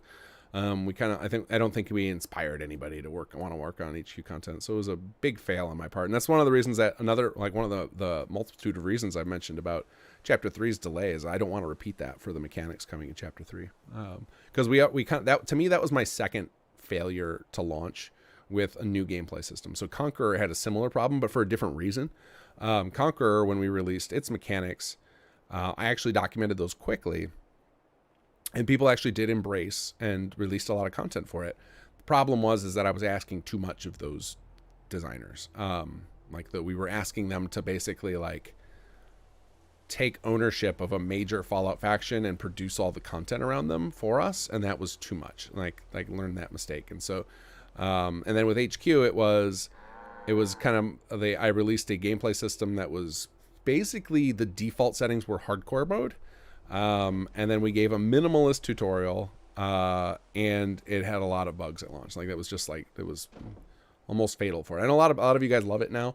Now that we've got it kind of working out, and you kind of get a lot of those of you who have clicked, the concept is clicked for you of what we're trying to accomplish, but it's still, to me, it's a big failure in my Subsettlements history that I aim to rectify in the long term. But slowly but surely again there. I mean, like I'm balancing that of like the things I want to fix and stuff we released with, like we also have this story, and that's what I think more of you guys care about, the story than the mechanics. And so like I don't want to stall the story for the sake of the mechanics, if that makes any sense. Like even though I know it's kind of both should be important, but we're unfortunately in this, we have a very small team trying to create something very huge, and so like sacrifices end up having to be made. Computer say no. Well, we need to clone King Gath to get an F4SE King Gath. I mean that really, or we need a F4SE programmer who's willing to jump on board with us. So like the most like I'd always hoped to convince C. Dante to work with me more on stuff, and he's just got so many things going on with real life stuff that he doesn't have the time to commit. I mean that's going to be the case for a lot of folks who know the F4SE stuff. It's apparently it's so complicated to do that the folks who have the knowledge to do it can use that time and make a lot of money in the real world. So that it's hard to find that perfect storm. And this is why we don't get unlimited like insane mods for every game, is that like the folks who have the dedication and ability to create this stuff often are better off spending their time doing something else. I know not everything needs to be about money, but you got to feed yourself. Saito 404. The hallway decorations at the office level at HQ seem incomplete and no upgrade options are available. Is that a bug or intended? I don't know. I'd have to go look at my save with them. Let me see if I can have that loaded. I can go check. Because I think I built everything in there so I could see what you're talking about. Let's try loading my save. I try to keep my last LP on here so that when we get these questions I can go to them. Yeah, end of session. Here we go. Pre-finale for real. I think this should be okay to load. Might be a little fun. I'm always worried about this save not surviving the upgrade. Like for example, we Sagittarius, who does our main quest implementation, I gave him a copy of this save, and he was testing it with the first quest in chapter 3, and he said it doesn't work. I was like, no, we got to fix that, or I'm gonna fix that because I want my save to work for it. And but I also, my save represents a proxy for all of your guys' saves too, because this was played completely with with live code, and we need that to work chapter 3. But yeah, I'm curious. I don't, like, there's been so many updates and stuff, and since I don't test every single update on this save, and even if I did, I don't save it again. So my save is going to be a good example of what happens if you go from, patch whatever I was on this 2.2.0 all the way up to 3.0. Like, how does it handle? Oop, there goes Nick disappearing. All right, let's go to the office level, you said, right? Yeah, decorations at the office level. Lobby. All right, let's go to the office level. Lobby. Going.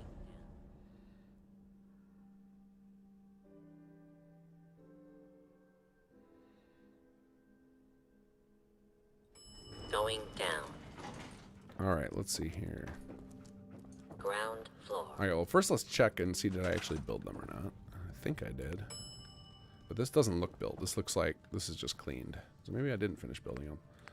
I guess they would be under Oh, you know what? I don't think I did the decorations, did I? Yeah, did not. So let's see.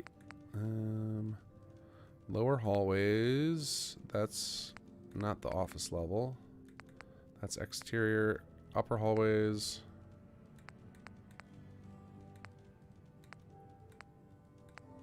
And none of these seem like what we're looking for.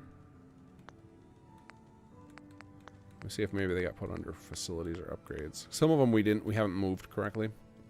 Oh, and it could be also that I didn't do them in this saved either, because I remember it was episode 39 where I went and did a whole bunch of stuff. Let's see here. Let's check under not construction, or maybe it's under engineering upgrades. Do you remember, Cider, do you remember where it is so I can find it a little quicker? I'm gonna keep checking here. Common areas, lower hallway, lighting. That's on the main floor.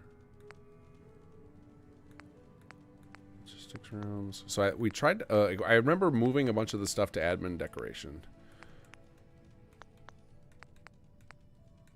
but it could also be just construction. Common areas, decorate hallways. Is this it? No, this has got to be upstairs. Lower hallways. Let's try this one. This shape looks weird. Like, this shape looks like it might be it. But we need to update it, because it clearly should show...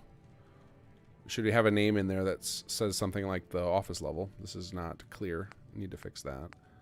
Lower hallways, upper hallways. That's definitely upstairs. The balconies, that's the area above the... like in the main big hall. So I think it's this one. So let's try this. Pretty sure we have override timers on. I'm pretty sure that was it. That feels right. But I think we should probably move that to decorations just to keep all that stuff together. Gameplay HQ. Do we have override timers on? I'm pretty sure we did this whole playthrough. Yes. Okay. So we should see this. Hey, high-tech defenses. So we should see this pop pretty quickly. We'll see. Excuse me. See what it looks like.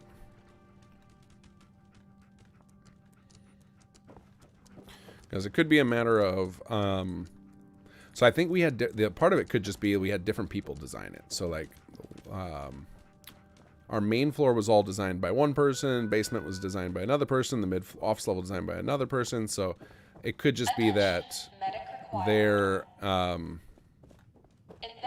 reports of a collapsed individual. Their design wasn't as in depth as the main floor. That is what my guess will be.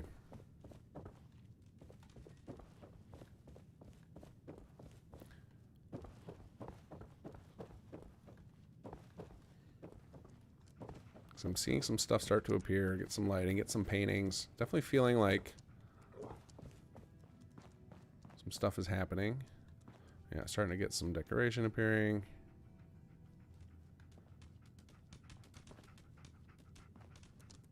I also am not sure why this stuff's not disappearing. Oh, that probably happens last. Yeah, finish the project, decorated hallways. There we go. Yeah, so we're starting to get some stuff here. So I mean, is this what you're seeing, or are you seeing something different?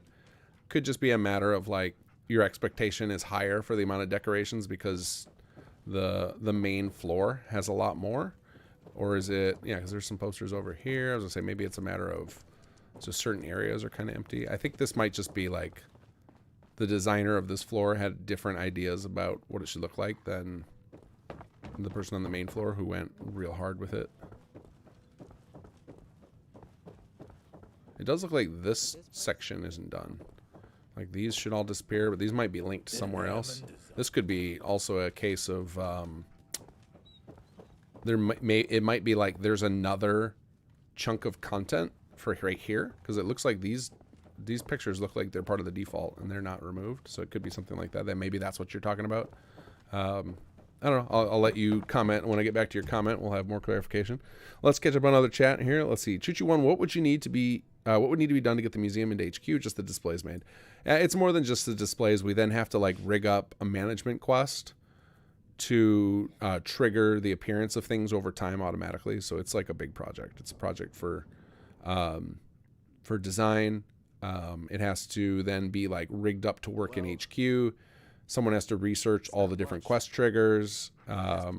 and then set up a management quest to handle it. So it's not a simple system. Like we do have, I'm pretty sure I built out the museum system for Longfellow's cabin to be extendable so that we could use it, we could reuse the code for other things, with HQ being an exception. Like it would be usable for other city plans, but for HQ, it would require a new framework to be built out. So it's just a big project. So it seems like a small thing, but it's actually really big.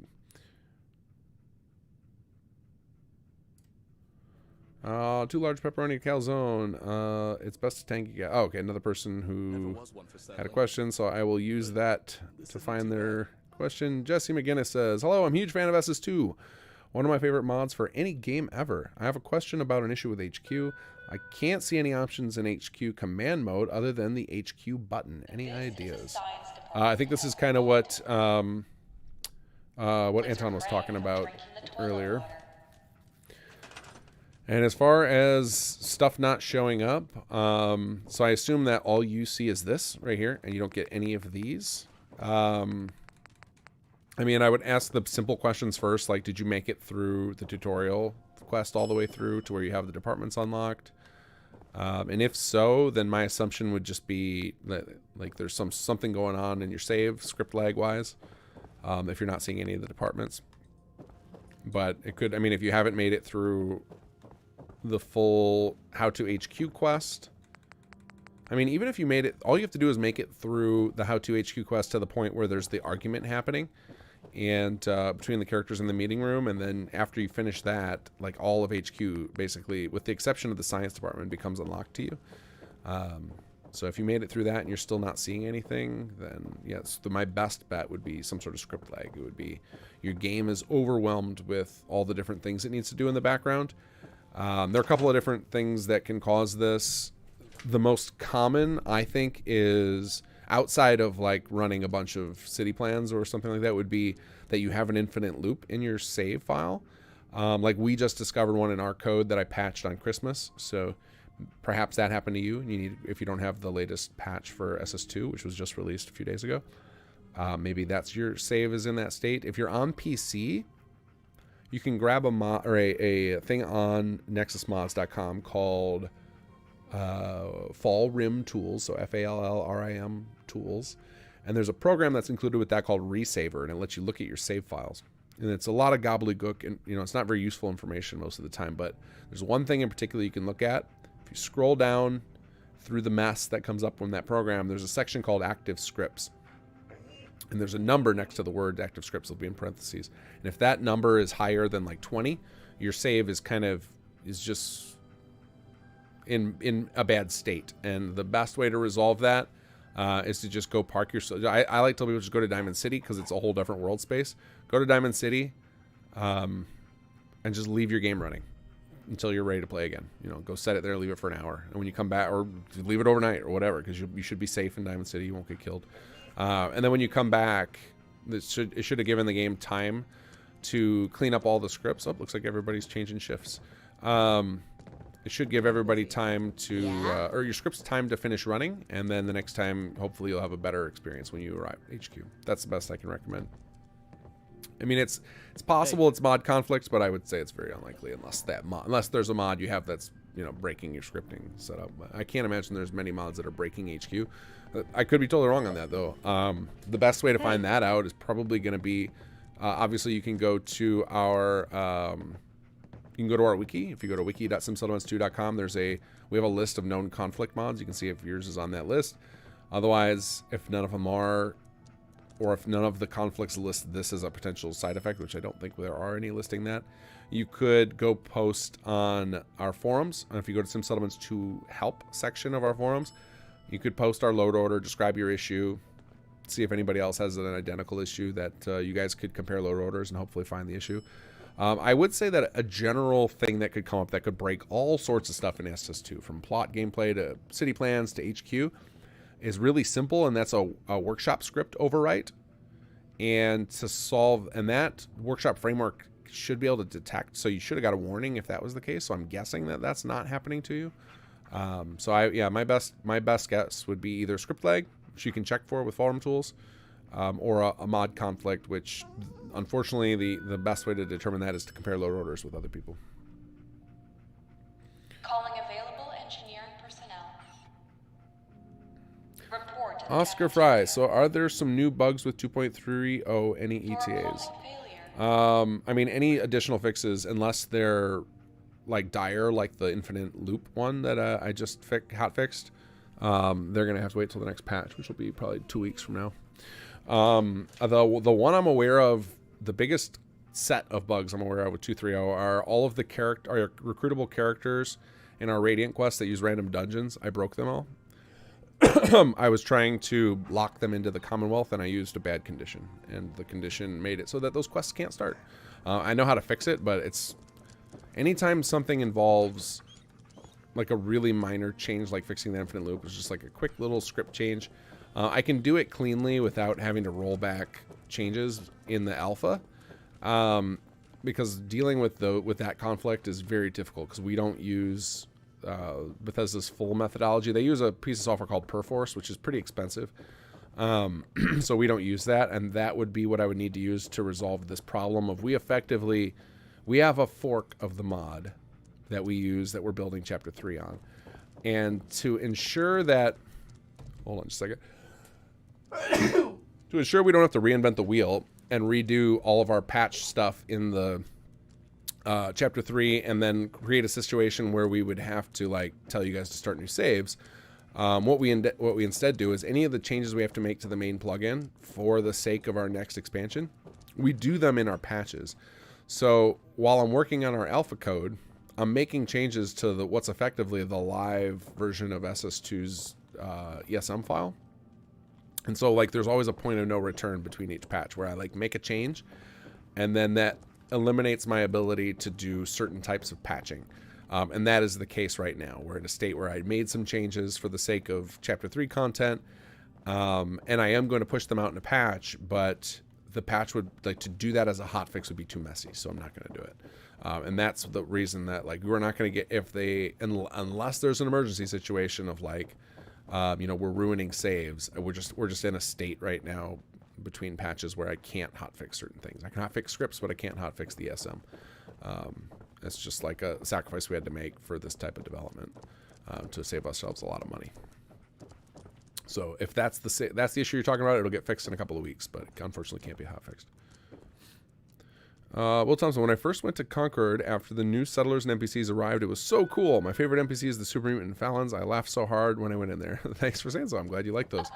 I thought that was a lot of fun to do the Concord thing. I think that was like the goal of that wasn't to be, that was kind of like a proof of concept thing. Like one of my favorite ways to handle some settlements is to kind of create like create a system, create a feature that's very systemized and like that other people can expand on, and then include some examples of what you can do with that content. So that's like we include a bunch of plot buildings, and we include a bunch of city plans, and you know, included a bunch of characters. And with the world repop, I wanted to, like, Concord represents like the vision of what could be, of like, hey, if we all, like, you know, all us quest designers out there put our resources together, like we could fill the whole world with content like this.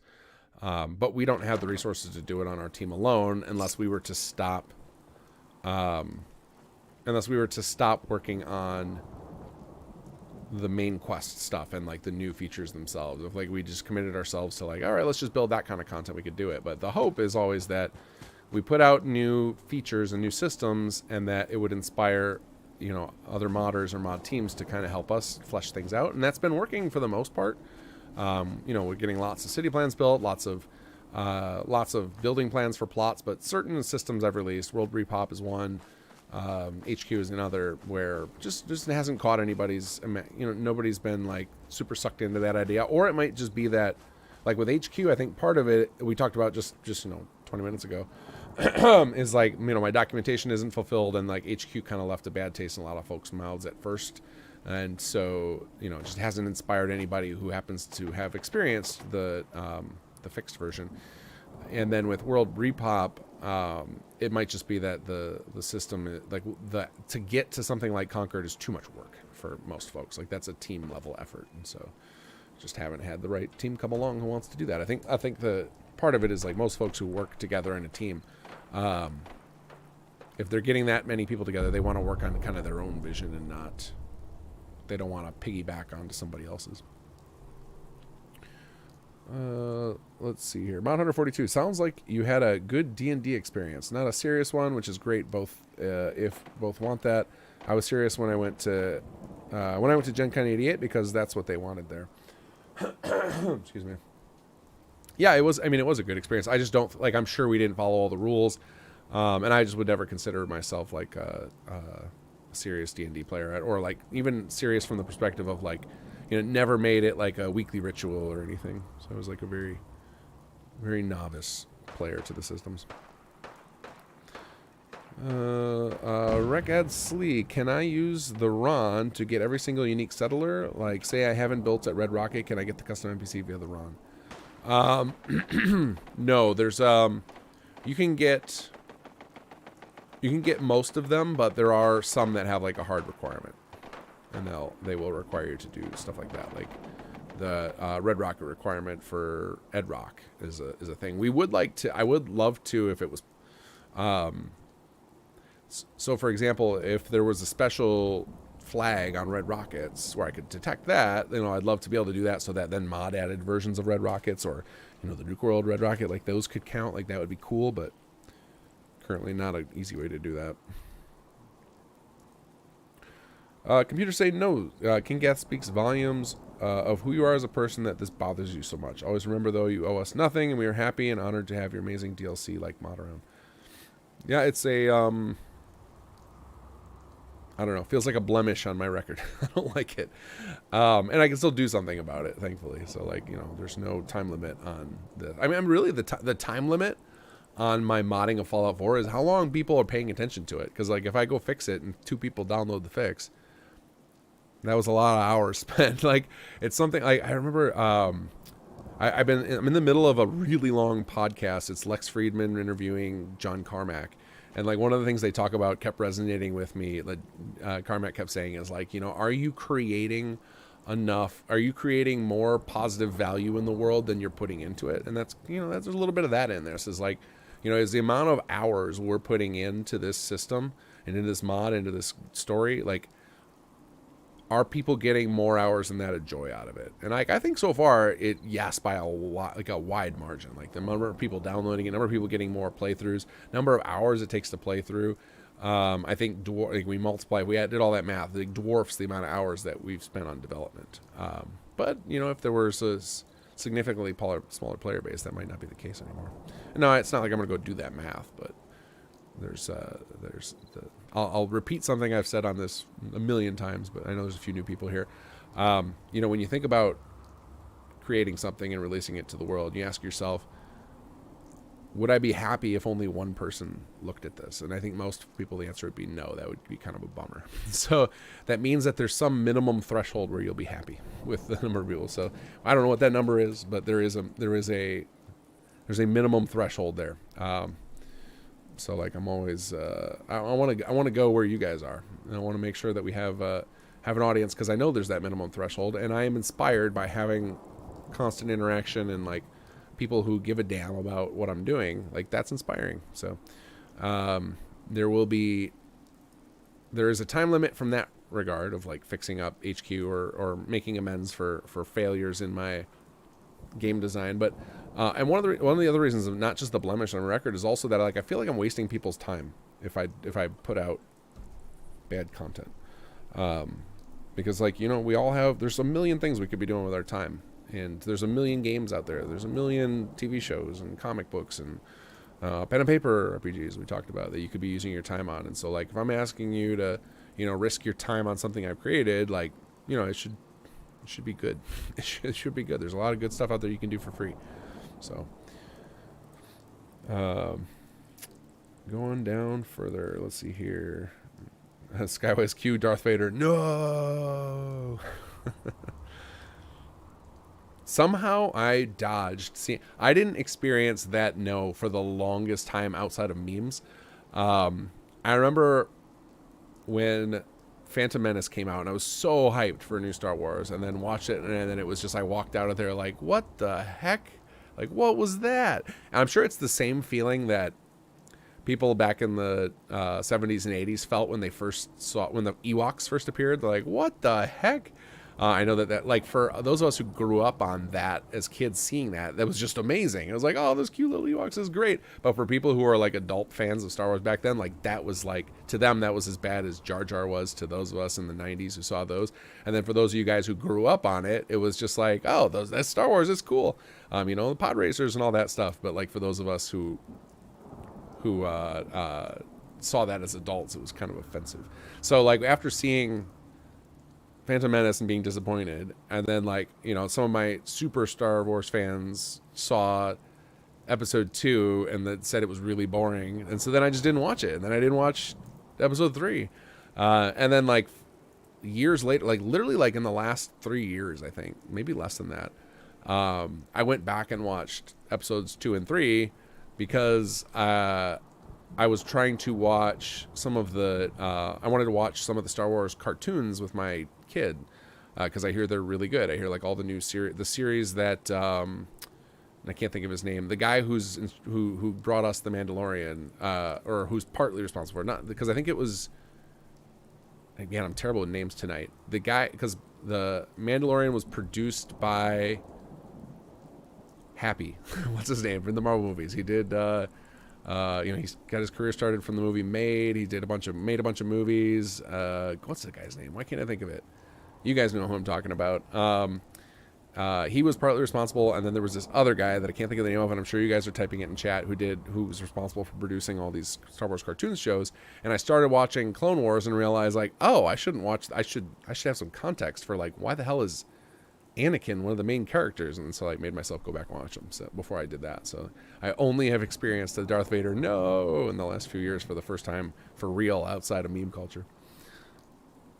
Kez Daddy, if you've put the communal kitchen in the basement, the door isn't in the frame. I have that actually. I made I think in episode 39 I actually saw that too, and I like made a save right there with that as the screenshot of my save, so I would remember to go fix it eventually.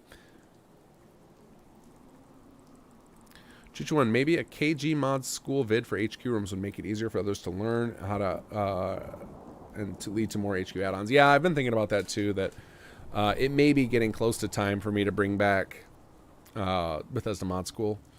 You know, like one of the reasons I got cut is just because I have no time, and that's not changing anytime soon. Like, I mean, it's changing in the sense that I have I'm gonna have a little bit more free time, but I want to commit that to chapter 3. I want to get that story finished. But yeah, that might be the requirement to get HQ content out there, and maybe that'll be the requirement for chapter 3 features too, and maybe I need to make concentrated effort to produce more video content. I always do a big like reanalysis of my time on New Year's, so like I will be making some changes of some form in the next couple of weeks, so maybe that will be one of them. I don't know. It's on the back of my mind. I haven't put enough serious thought into it, but some things are changing regarding video related stuff that maybe there'll be a chance for, or an opportunity for that. Too Large Pepperoni, with the security patrols, it used to say Western and Eastern perimeters jobs, and I used to be able to have both, but now I can only use one. No option shows up for the Western one. That's odd. Yeah, they're definitely not. You're supposed to be able to use both. I couldn't tell you why they're not. Let's go check, since we're loaded in the save still. Oh no, I ran out of water. Not good.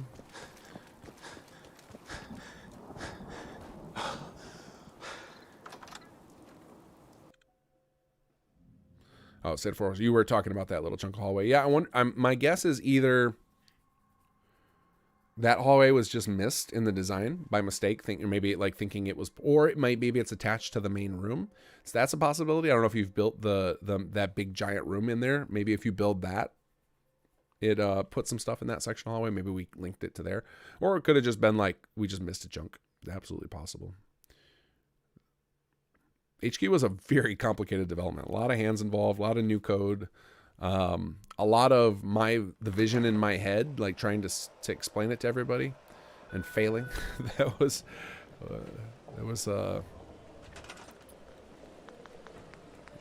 yeah, HQ is one of those things that like I'm really proud of what we came up with, and I love the idea. I'm enamored with the idea still, but but it's just like the execution has left a lot to be desired. For improperly packaged items not reaching their destination intact.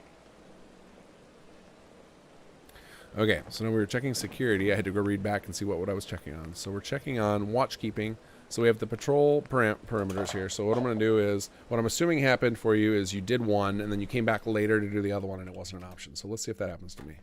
So let's start by, we're TGMing just to make sure I have it. So we're going to start with an eastern perimeter patrol. And then we're going to exit out. So the way HQ works is we found that if we trigger updates while you're in workshop mode, the game doesn't actually update options that are available to you. Like, it won't update the resources you have available. It won't update what menu items display. You have to exit for that to happen. It's just an engine limitation, because I think it's just too many resources to recalculate that stuff in real time.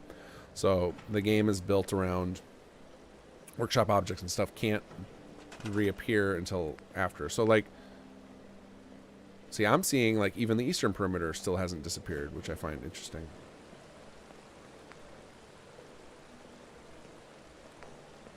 Like, to me, this should have disappeared because we already ran it. So something funky going on there. I'm going to exit out again. Give it a minute. Glad to be able to give clear solutions for a change without people looking at So let me go walk outside and see if we can find the person on the eastern perimeter walking out here. Nick Carter, what things can cause auto assignment to break? Somebody actually sent me a notice on the Patreon Discord. I have on my short list of things to fix. Hopefully I'll get it fixed for next patch. That I think might be causing some auto assign issues. Apparently some of our building plans are using assignable crops on them, and apparently that can cause some funky issues. Oh yeah, let me try it. I know that having vanilla, like mixing vanilla items and sim settlements items can be problematic if you have Workshop Frameworks auto assignment enabled, but SS2 disables it by default, so you would have had to explicitly re-enable it. So I'm not super aware of a lot of auto assignment issues. I haven't really run into a lot of problems, but I also don't spend a lot of time checking, so maybe I have the issues in my save and I just haven't realized it. So I think that would be a better question for the forums, because I don't actually know. Okay, so I'm not seeing our patrolling person out here.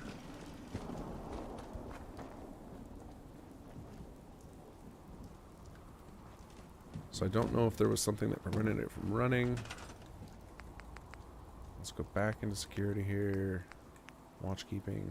Okay, there we go. So now the first one's gone, so Western's back. So yeah, I don't know why both are disappearing for you, because this is how it's designed to work right here. Oh, there goes Sneak. He got assigned to it. So if we run this Western perimeter, we should see one of our other security people appear soon and start making the rounds. That, or wait, what's he doing now? Maybe he got assigned to Western Patrol. I don't know what he's doing. Anyway, yeah, you should be able to do both. It's definitely not meant to be exclusive. Let's see. Hey, high-tech power, cool. Jesse McGinnis, I'm on PC and tried skipping ahead on the quest and still never got it. I used Resaver and cleaned the save off, and I'm worried I clean a script that deleted HQ functions. Try skipping ahead on the quest and never got it. I can't remember how far back were we? And this is one of the problems with me trying to keep up with all the chat, as I'm probably answering. I don't remember what I said all the time. So unfortunately, I don't remember what you're saying, but you said thanks after that, so I'm going to assume you got some useful information out of me. That's good. 142, over 20 scripts. I have 100 to 300 regularly. I've even had them going up by waiting in Diamond City. 120, 10 minutes. Also 2 scripts, by the way. Yeah, that should never be for very long periods of time. You know, maybe for a couple minutes, like after you run a city plan upgrade or something. But yeah, no, that's not normal. You should not be having that all the time. Once again, poking you to fix the camera. Oh, about the making it so it'll grab more gear. Because I think I put a fix in. I think I snuck in a fix to prevent it from grabbing power armor helmets. But I don't think I've done anything with getting some of the other stuff. Because I don't consider that broken. I consider that like underperforming. That's kind of, it works. Like it does, you know, it does mostly what it says it will. I think that's what you're talking about. right, scrolling down here. Oscar Fry, I know you said there wouldn't be a chapter 4, but I think you need to make a chapter 4 that's just a large edit to make it more raider friendly, like you build a radio beacon.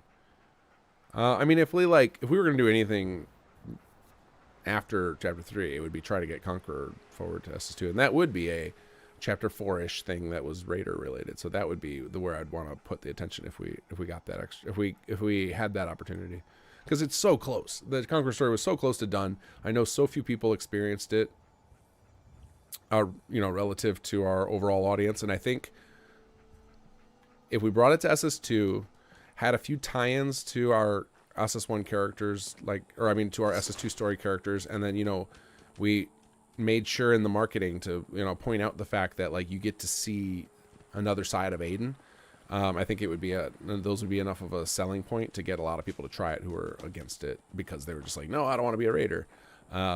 Even though I would say, I could argue that the way we play the story is you're more playing like an anti-hero story in a sense. It's not, not really an anti, he's definitely a bad guy. It's rather than playing like a, bloodthirsty, over the top Nuka World style raider, you're kind of playing more like a Quentin Tarantino character. Like that's more aligned with what the story is. I think a lot of people like his flicks, even though they're a little darker and often are highlighting criminal elements. I like to think that that's where the Conqueror story is, and I think it has broader appeal than most people assume.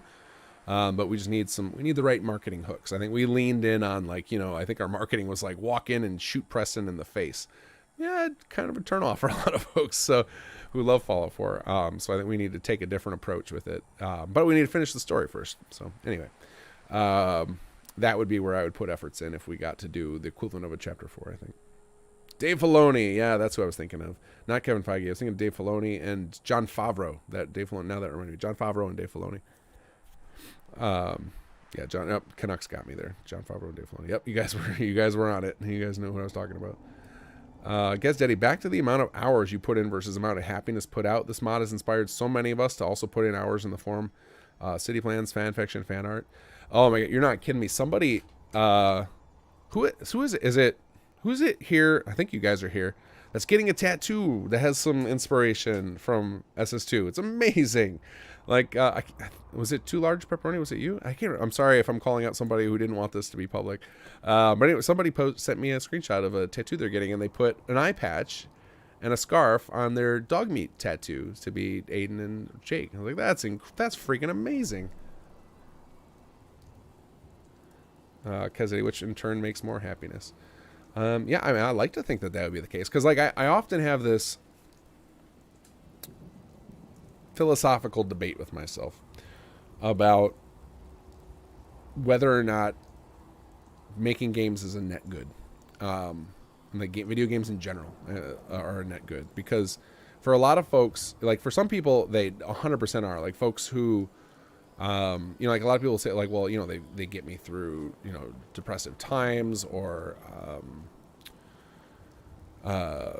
they allow me to escape a bleak reality of some sort and things like that. Like, but my concern is like, what wouldn't folks be better off using the time they dump into games? And I'm not saying anything bad about people who choose to play games. I'm just wondering, like, from a high philosophical level of like, are we discouraging people from treating life like a video game, and like,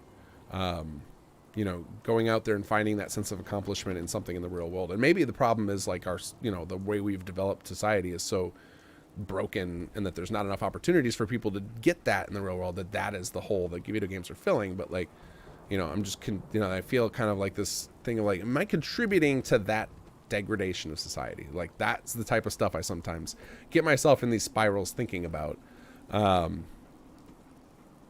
But this kind of stuff helps, to hear that like people are getting a lot of joy out of it, and they're like, but again, this is I'm not gonna get into that. It's too negative. It's too negative. Of like, I don't want you guys to start thinking down that. But yeah, that's like what I weigh against this. That's another piece of the puzzle of game development that I weigh against this happiness thing. Because I know for like from my own personal journey, I've gone through bouts of I am talking about it. I wasn't gonna.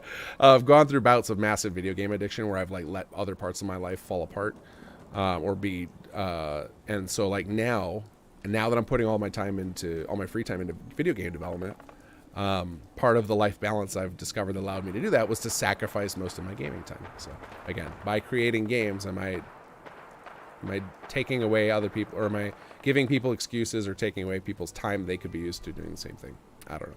Maybe it's a personal journey everyone has to go through, and if it weren't video games, it'd just be something else. I don't know. I have to cut myself off from thinking too deeply about this stuff, because I'll find myself into some sort of nihilist state otherwise if I let myself go too long on it. All right. Too Large Property. On the subject of patrols, they don't actually patrol for me either on this playthrough, so I probably screwed something up. Previous ones all work fine. Yeah, I can definitely see like Sneak is patrolling around, and somebody's in a firefight. Choo-choo, is it possible to have an HQ job that would get people to go to a certain cell, recover some random items from a random list, and bring them back for the player to use to ask? Yeah, absolutely. Absolutely.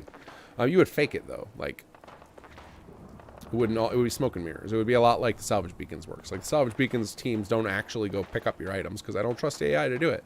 But you can fake it. Absolutely. Too Large Roading, yes, it is me. I have a whole Fallout sleeve, 7 or 8 SS2 references within it. That's amazing. The rest is vanilla stuff, including Nightingale, CPD, and some other stuff. It's a big comfort. That's amazing. I can't wait to see the full thing done. You showed me like the outline of it, and I didn't catch all the references. Was the baseball helmet, was that a Jake reference too? Like the fact that Jake puts that on and hands you one? Oh my God. Where is she going? What is happening? Where are you going? Oh, she's cowering. Okay, she's like, I'm not having none of that. Okay. Little Katie just ran away. Katie Powell, you're an admin. You shouldn't be out here. Choo-choo one, next time you are in one of those thought spirals, remember, we love the mod. What you guys have done, and thank you for all you do. Oh, that's awesome. Yeah, I don't know if that'll pull me out, but I appreciate it. Because, you know, sometimes that reflection is good, to think about what you're doing in the broader scope of things and make sure, you know, it aligns with your morals and stuff so that you can sleep easy. But anyway, on to more positive things. Jennifer Waitress, I would argue that games, like any other art form, inspire people to create, think, and connect more deeply with our lives rather than art distracting us from life. It enhances it and encourage us to seek out our own meaning. Artist rant over. That is an awesome way to look at it. I think it's because I've gone through video game addiction. I know that they are a little different than other types of art. Like, I've never gone through movie addiction. I've never gone through reading addiction or anything, because they like scratch. Video games they scratch a different itch. Like video games, like the checklists in them and like the fact that you can complete them, they like, for me, they are capable of scratching the same itch that creating things does, which I think is a dangerous situation. And I think like we all know that, because there's a lot of exploitation going on with games, and that's why we hate microtransactions and loot boxes, right? Is because like those represent game companies deliberately exploiting these parts of our psyche that in a way that only games can do. So it's like that. I think that's kind of where all that comes from, because I spend a lot of time. I devour reading material and videos on like what are the dark aspects of game creation, because like you know, and I'm always trying to think of ways we can do more of this. Like we can do more game development or more modding, and like part of that is we need to get funded, right? Like if we like, the best way for us to make more mods or more games would be for like everybody on our dev team to have a paycheck.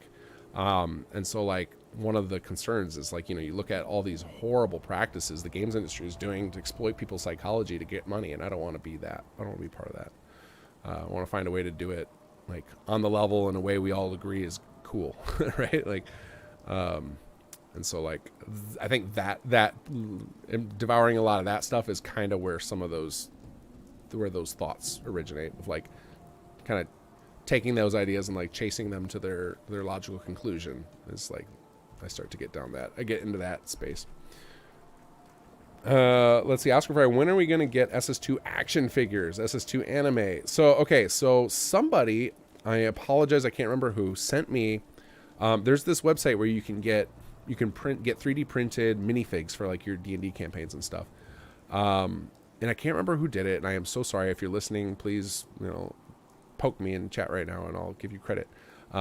Created like minifigures on this website for the HQ6. For Jake Aiden, Teresa Mansfield, Cassandra. Who am I missing? Jake Aiden, Teresa Mansfield, Cassandra, Lupe. And you can get these produced, and I had them send me links for all of them. And I need to share those somewhere. I need to make those like public so you guys can order your own minifigs of the HQ6. Because like I don't need to make any profit from it. I just want you guys to have them. So somebody already did the work of like designing the characters, and they're available. There's a link, you can order them. They're expensive, but they're really cool. Arissa, I have crippling social anxiety. I know that sounds depressing, but to people like me, people in your team are heroes. That's phenomenal. That's good to hear. That we're giving you something that helps. That's awesome. Sin Cyprian, about making games. It's like telling stories, something we've been doing forever. Not only enjoyable, but definitely part of us. Chuchu1, I want to make a job that sends people to the Cosmos cell and gets them to bring back some of the items like a Cosmos rifle or power armor. Are the Cosmos rifle and power armor, are those like one-off items? They're like items. Like absolutely you could do this. It would require a little bit of scripting to get specific items, but yeah, it's 100% doable. And that's part of where I need to like dive in and document this stuff, because I could give you some concrete examples then. But yeah, that is the type of stuff. Like sending people on missions to retrieve stuff is 100% the type of thing I envisioned when setting this up. Because the whole idea is you're simulating, I'm in charge of a faction now. If I don't want to do something myself, I should be able to order other people to do it. And so yes, like what you're describing, Chuchu, is within what this thing was scoped out to be able to do. Oscar Fry, she's an admin that leads from the front with a laser pistol to shoot cowards.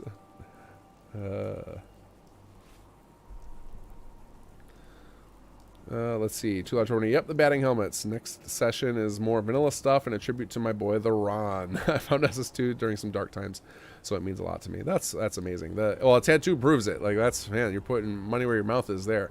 If you're printing it on your body. I still haven't been able to pull the trigger. I really I feel like I should get a Sim Settlements tattoo.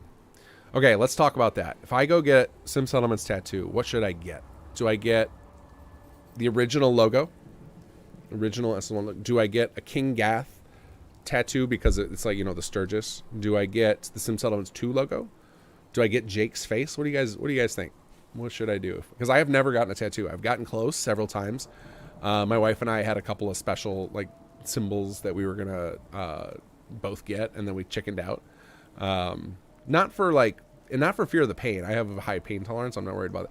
Okay, I'm not going to exaggerate. I have a high pain tolerance for physical pain. I have a low pain tolerance for sickness. So it's like, I'm sure I can handle the pain of it. Just checking out of getting anything permanent on my body. It's like, I think about 10 years in the future, will I still care about that? And I'm finally at the point in my life where I'm like, I can answer definitively yes to some things. That is I no longer think about it yes, that's important to me forever. Some people will get something they're really excited about now, and that's how I used to think about it. But now it's more I think about it more like a tattoo represents a mark of something. This was such a seminal thing in my life that even if that's not important to me later in life, from the perspective of I care about that thing. So for example, let's say, I loved Star Wars, and getting a tattoo of that, and then 20 years later, maybe I'm not into Star Wars anymore. That would irk me. But if it was something more no, this represents because, some of the stories you guys know, Star Wars pulled me out of this dark state, or because of Star Wars, I met my wife, or something then it has more meaning, and then it can last eternally. And now, when I think about tattoos like that, then I'm well, now I want some. And now I wish I would have got some earlier in my life to mark other milestones. And this is one of the biggest milestones I can think in my own life. Another one would be my kids being born, but I always cringe when I see people with tattoos of their children's faces, because there's a very good chance either the tattoo artist can't capture it correctly, or you age and then the tattoo starts looking really bad. So I don't want to do that, even though that's one of the most important moments in my life. But Sim Settlements has literally been a very important thing in my life for a long time now. Chuchu1, if you made a standalone Sim Settlements game, I would buy it in a second. Well, that's good to hear. I wish I don't know what the this is another discussion I would love to have with you all, but like tonight's too late to do it. It's almost my bedtime. Probably it's after my bedtime, but I'm having a good time talking with you guys. But we should have this discussion in a future talk point. So maybe bring it up again, Chuchu or somebody else. What do you guys, I want to know what everybody thinks, like what are, and so I'm sure some of you guys can answer right now, but I'm not going to engage with it right now because it's too big a conversation. What are the elements of Sim Settlements that make it Sim Settlements? Like what is it that's about, like what are the features that are so clutch to it that it would have to make it over there? Because what we have to do is disseminate what are the features that are good about Sim Settlements versus what are the features that are good about Fallout 4, and like what are the elements that have to come out and go and exist in a Sim Settlements theoretical game, because I don't know. Jennifer watches. Oh man, that was me. Did you ever end up sending them out? No, I never got them ordered. When my plan was, yeah, I never ended up getting them ordered. I have all those links saved because I want to do it, and I also have another idea I want to do, but when I started running the total of what it was going to cost, I was like, oh no, I don't know if I can afford this right now. I was like, but I want to hold on to this idea for the future. But Jennifer Watch has created these awesome little minifigs. The Hero Forge, that's what it was called. Yeah. Yeah, feel free to share those on our forum, share them on the Discord. Like, you don't have to keep them private. Like, I already showed them off to our team and like, you know, said I want to order them, and then I just started running the numbers, what it was going to cost to get them shipped to everybody. I was like, okay, this is excessive right now. But yeah, I want to do that. They're so cool. Those are so cool. Yeah, you guys should all, if you guys love the SS2 characters, Jennifer did this amazing little Hero Forge designs for a lot of our characters. Computer say no SS2 bobbleheads, please. Yeah, that's doing that kind of production is kind of outside the scope. Although my wife got me a 3D printer for Christmas, which I am super hyped to start pumping out some SS2 stuff with. I don't know what I'm going to do yet, but like I'm thinking I'm going to be 3D printing myself an ASAM sensor. I think that's got to happen. So we'll see if I can pull it off. And then like I got to imagine if it doesn't exist already, there's got to be like services to get 3D prints mass done, right? Like that's got to exist. The problem is like that 3D print by itself is kind of useless. You have to like do a bunch of stuff after the fact. You got to polish it up and or paint it. Like it's not like it just prints out and it's perfect. So I haven't done enough of it. I've like seen videos of it, but I haven't done any of it myself yet. But I am excited to try to tinker with that and see what I can spit out of it. Choose one. You can get more of them from the redemption machine, and if it needs scripting to accomplish, I would value anyway. So you give on the matter. That's my weak area of modding. Yeah. Well, I mean, the hope is with the HQ stuff is I can bake in a lot of script ideas. So like something like that, like producing items, is kind of built into it.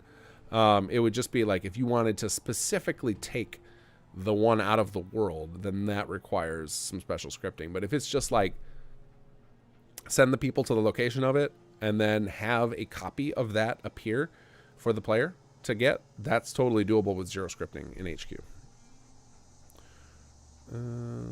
Guys, Daddy, get one of my sexy Jake pinups. Get that tattooed. ASAM sensor graphic. Okay. Get a King Gath face and make it your face reveal. I'm definitely not tattooing my own face on my body. That's awful. And Rainbow, keep being a chicken. Antoine, any plans to integrate Mark 1 beacons in HQ or rework the beacons? Also, yeah, yes for Jake pinups. Integrate Mark 1 beacons in HQ. I don't know how you mean in that regard. Like can you give me an example of what you have in mind? Like I like the way the Mark 1 beacons work. I don't intend on quit. Actually, I have a change. Some of you guys will like this. Some of you guys maybe won't like it. I had an idea for Mark 1 beacons to make them more useful. I think one of the problems with the Mark 1 beacons is you often forget you have them. I thought it would be a cool feature is after you clear a dungeon, if you've got one, to just have an option in the settings to just auto drop it. Just like let your character do it. And then that way, if you have one, you'll always make use of it when you don't have to worry about forgetting. I don't know how many of you guys who use them forget about them. I do all the time. But that's because I'm often focused on entertaining more than optimizing my play. But I thought that would be a useful quality of life thing. You don't have to go in your inventory anymore. And, you know, why wouldn't you want to use it if you've got it? So But it could be, if I did it, it would be an option you could turn off. 2 large pepperoni. Sturgis in a Vault Boy style with your username, maybe the logo too. You only live once. I only get ink of things that have a lot of meaning to me. Yeah, that's that. I mean, that's the part I was missing of like the, I think I was always thinking of it of like, you know, things that were important to me at 20 are different than what are important to me at 30, which will be different that are what important to me at 40. But if I, you know, think about it from a perspective of like milestones in life or like things that have a story, then it changes that a lot. That's where I'm kind of like into the idea of tattoos now. Shoulder blade tattoo of all the Sim Settlements logo. SS1, Conqueror, SS2. Yeah, that's too much. I'm not ready for that. I'm not ready for that. I'm just trying to think of something that would overall represent this whole chapter of my life of like, you know, building up a big team and building up this giant project and hanging out with all you guys all the time. It's a big part of my life. So, you know, a marker for it, I think is makes sense. Or maybe we need to come up with like a something a little more subtle, like the Lord of the Rings movie cast. Like they all got what was it? Did they get a 9? Because the Fellowship there was 9 of them, right? They all got that little tattoo, something smaller. Will Thompson, I have 2 tattoos, a sun and a moon on my hands. The meaning comes from when I was on some shroomies and I saw an astrological sun in the night sky. That's a reason to do it, I guess. I have not had the pleasure of doing hallucinogens. I think I would go in. I feel like I know my. I would become obsessed with the vision, and like just like I get obsessed with chasing shinies. I think it would end poorly for me. I'd turn into the guy standing outside of a busy city with an end of the world sign, spinning it around, probably naked under the sign, screaming out to everyone that the end times were near. That's what would happen to me. So you guys don't want that. Choo-choo one, SS2 logo or the cartoon Sturgis from the end of the videos. Talk about your game next week then? Yeah, let's delay the talk till next week. All right, guys, I'm going to answer a couple more questions here. I'm going to highlight a few, and then I got to go to bed. It's real late. It's been a good chat, though. Here we go. Got highlighted what I'm going to answer. So if you haven't posted your question already, you're going to have to wait till next week.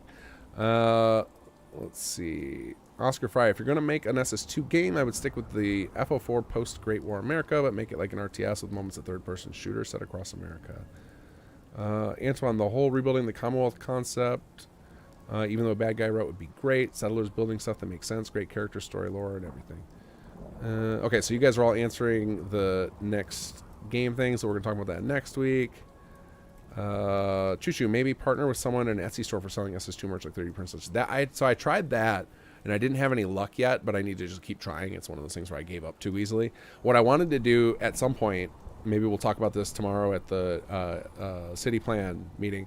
I thought it would be really cool to get our city planner Vault Boy made into a trophy, like a 3D printed trophy. It would be not really a bobblehead, but just like a 3D printed trophy for city plan winners. I think that'd be fun.